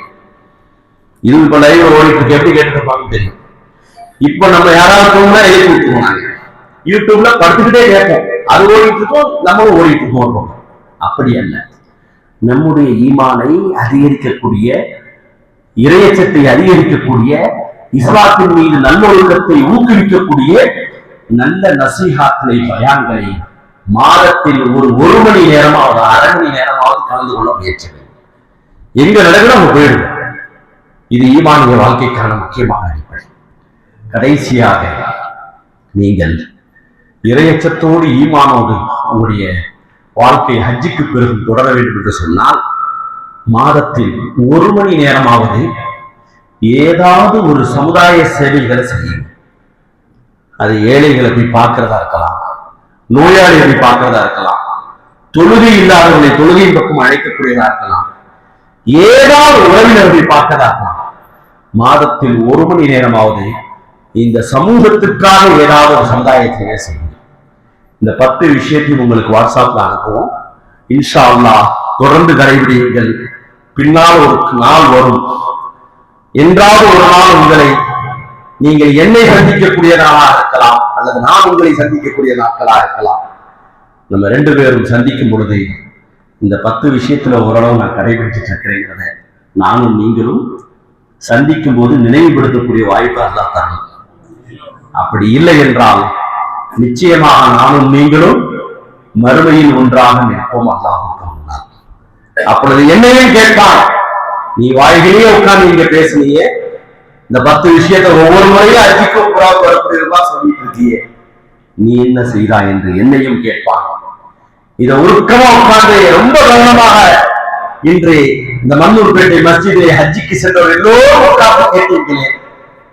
இந்த நினைவூட்டலில் உனக்கு நான் ஏதோ ஒரு விதத்தில் நினைவுபடுத்தினேன், அதையெல்லாம் நீ கடைபிடித்தா என்று நிச்சயம் அல்லாஹ் நாளை மறுமையில் நம்மை கேட்பான். உண்மையில் கேட்கிறாமா இல்லையோ, அல்ல உங்கள்கிட்ட சொல்றீங்களோ இல்லையோ, அல்ல நீங்க எங்க கேட்கிறீங்களோ இல்லையோ, நிச்சயமாக யார் கேட்பா? அல்லாஹ் நிச்சயமாக மறுமையை கேட்பான். எப்பா ஹஜ்ஜ உனக்கு பாக்கியமா கொடுத்தனே, ஹஜ்ஜுக்கு பிறகுமா தொழுகையில பொடுபோக்கா இருந்த, ஹஜ்ஜ உனக்கு பாக்கியமா கொடுத்தனே, ஹஜ்ஜுக்கு பிறகுமா வட்டியில போய் ஈடுபட்ட, ஹஜ்ஜ உனக்கு ஒரு பாக்கியமா கொடுத்தனே, ஹஜ்ஜுக்கு பிறகுமா போய் பேச ஆரம்பிச்சுட்ட, ஹஜ்ஜ உனக்கு ஒரு பாக்கியமா கொடுத்தனே, ஹஜ்ஜுக்கு பிறகுமா ஈகோ பாக்குற, ஹஜ்ஜ உனக்கு ஒரு பாக்கியமா கொடுத்தனே, ஹஜ்ஜுக்கு பிறகுமா உறவை பாலடித்து விட்டாய், அரப்பா அன்னைக்கும் போதனுடைய பாவங்களை எல்லாத்தையும் அடிச்சிடப்பா, அதுக்கு பிறகு இது தொடர்றதுப்பா அப்படின்னு அல்லாஹ் நாளை மறுமையிலே என்னையும் உங்களையும் கண்டிப்பாக கேட்டுவிடக்கூடாது. இன்ஷா அல்லாஹ் அல்லாஹ் அரப்பா நாளிலிருந்து மௌத்தாகும் வரை ஹஜ்ஜிகளுடைய அத்தனை விஷயங்களும் அல்லாஹ்வுடைய பொருத்தத்தையும் விருப்பத்தையும் பெற்ற ஒரு நல்ல இஸ்லாமிய நல்லடியானாக அல்லாஹ்வின் பொருத்தத்திற்குரிய அடியானாக வாழ்ந்தோம் என்பது அல்லாஹ் நாளை மறுமையினுடைய ஆமாம் நாமா பதிவேட்டில் காட்டக்கூடிய பாக்கியத்தை எனக்கும் உங்களுக்கும் அல்லாஹ் தந்தருவானாக. யா அல்லாஹ், எந்த அரப்பாவில் அழுது குழம்பு இடத்தில் பாவ மன்னிப்பு தெரியணும், அந்த அழுது கண்ணீர் விட்டு தெரிகின்ற அந்த பாவ மன்னிப்பை இன்றும் என்றும் மௌத்து வரை நான் செய்யக்கூடிய பாக்கியத்தை தருவாயா. யா அல்லாஹ், எந்த அரப்பாவிலும் மினாவிலும் காலத்துள்ளாவிலும் ஜம்ராத்திலும் முஸ்தலிஃபாவிலும் நான் அந்த ஹஜ்ஜின் கிரியைகளை செய்யக்கூடிய அந்த புனித ஹரம் ஷரீஃபிலே மக்காவிலும் மதீனாவிலும் நான் இபாதத்தினோடு ஈடுபாடுள்ள அடியானாக என்னை மாற்றி வைத்தாயோ, அந்த ஈடுபாடுகளை மௌத்து வரை எனக்குரிய வாழ்க்கையின் எல்லா கட்டங்களிலும் தொடர செய்வாயா. இப்படிப்பட்ட நற்பாக்கியத்தை பெற்ற அடியார்களாக ஒப்புக்கொள்ளப்பட்ட அங்கீகரிக்கப்பட்ட ஒரு கபூலியத்தான ஹஜ்ஜம் மக்பூலை நாளை ஹஷருடைய மைதானத்தில் இருக்கும் பொழுது ஹஜ்ஜம் மக்பூலுக்குரிய அடியானாக எங்களை ஆக்கி முடிவாயாக. வாய்ப்பளித்த அனைவருக்கும் நன்றி கூறி விடைபெறுகிறேன். வாஹிரு தஅவானா அல்ஹம்துலில்லாஹி ரப்பில் ஆலமீன். அஸ்ஸலாமு அலைக்கும் வரஹ்மத்துல்லாஹி வபரகாத்துஹு. ஹஜ்ஜுக்கு போனவர்களும் போவாதவர்களும் ஹஜ்ஜுடைய நன்மை அடையறதுக்கு ஒரு இபாதத் இருக்கு. ஹஜ்ஜுக்கு போனவர்களும் போவாதவர்களும் தினந்தோறும் ஹஜ்ஜி செய்த ஒரு நன்மை அடைய ஒரு அமல் இருக்கு. அது என்னன்னா, அனஸ் இப்னு மாலிக் ரலியல்லாஹு அறிவிக்கக்கூடிய ஒரு ஹதீஸ் திருமதியில பதிவு செய்யப்பட்டிருக்கிறது. இங்க மகரிப் பிறகு வந்ததுல அந்த ஹதீஸ் ஞாபகம் வச்சுக்கிட்டாங்க. கொரோனா காலத்துல 2 வருஷம் ஹஜ்ஜிக்கு போக முடியலைங்கிற கவலையும் கண்ணீர் எனக்கு இருந்துச்சு. அப்போ இந்த ஹதீஸத்தை எனக்கு பார்வைக்கு வந்துச்சு. அந்த காலங்கள் முழுவதுமே நான் அதை செய்தேன். அல்ஹம்துலில்லாஹ். அது என்னவென்றால், எவர் ஒருவர் ஃபஜ்ர் தொழுகையை தொழுதுவிட்டு தொழுகை இடத்திலே உட்கார்ந்து திக்ர் செய்து சூரியன் உதயமான பிறகு அதே இடத்தில் இருந்து 2 ரக்காயத்து தொழுது விடுவாரோ அவர் ஒரு ஹஜ்ஜையும் உம்ராவையும் முழுமையாக செய்த நன்மையை அடைவார்கள். இப்ப கேட்கிற ஹஜ்ஜுக்கு நீங்க டிராவல்ஸ்ல புக் பண்ண தேவையில்லை, அது ஹஜ்ஜுடைய மாசத்துல தான் புக் பண்ணணும்.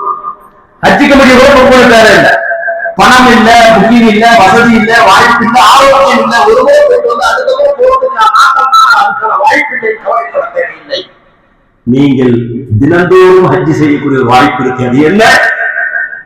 ஃபஜ்ர் தொழுகைக்கு பிறகு தொழுகை இடத்திலேயே உட்கார்ந்து திக்ர் செய்து சூரியன் உதயமான பிறகு 2 ரக்காயத்தை தொழுவீர்களானால் ஹஜ்ஜி முழுமையாக ஒரு ஹஜ்ஜையும் உம்ராவையும் செய்த நன்மை உங்களுக்கு கிடைக்கும். புரியல இல்லையா? இன்ஷா அல்லாஹ் இதையும் நீங்கள் முயற்சி செய்து பாருங்கள். அல்லாஹ் அருள் செய்வானாக. வரஹ்மத்துல்லாஹி வபரகாத்துஹு. நஹ்மதுஹு வ நுஸல்லி அலா ரசூலில் கரீம். அம்மா பஅத். அன்பிற்குரிய அல்லாஹ்வின் நல்லடியார்களே, இம்மஜ்லிஸை தலைமை தாங்கி நடத்தி தந்த கண்ணியத்திற்குரிய ஆசான்களை மௌலானா மௌலவி முஹம்மது அலி ஜின்னா சிராஜ் ஹஸரத் அவர்களுக்கும், அழகிய முறையில் கிராத் துவங்கிய முஹம்மது யஹ்யா ரஷாதி ஹஸரத் அவர்களுக்கும், அழகிய பல கருத்துக்களை ஹஜ்ஜிகளுக்கு பிறகு செய்ய வேண்டிய பல அமல்களை பற்றி அழகிய முறையில் நமது மனதில் பதிய வைத்த கண்ணியத்திற்குரிய மௌலானா முஜிபுர் ரஹ்மான் அஹ்மதி ஹஜ்ரத் அவர்களுக்கும் எங்களுடைய அழைப்பிதழ்களை ஏற்று இங்கு சங்கமித்திருக்கக்கூடிய அனைத்து நிர்வாகிகள், ஜமாத்தார்கள், தாய்மார்கள் அனைவர்களுக்கும் எங்களது நன்றிகளை தெரிவித்துக் கொள்கின்றோம். ஜஸாக்குமுல்லாஹு கைரன் வ அஹ்ஸனல் ஜஸா ஃபித் தாரைன். அல்லாஹ் சுப்ஹானஹு வ தஆலா நாம் எதை கேட்டோமோ அதை நல்லபடியில் அமல் செய்யக்கூடிய தௌஃபீகை தந்தருள் புரிவானாக. மீண்டும் மீண்டும் பல ஹஜ்ஜிகள் உம்ராக்களை செய்யக்கூடிய நசீபை அல்லாஹ் நம் அனைவர்களுக்கும் தந்தருள் புரிவானாக. ஆமீன். வ ஆகிரு தஅவானா அல்ஹம்துலில்லாஹி ரப்பில் ஆலமீன். அஸ்ஸலாமு அலைக்கும் வ ரஹ்மத்துல்லாஹி வ பரகாத்துஹு.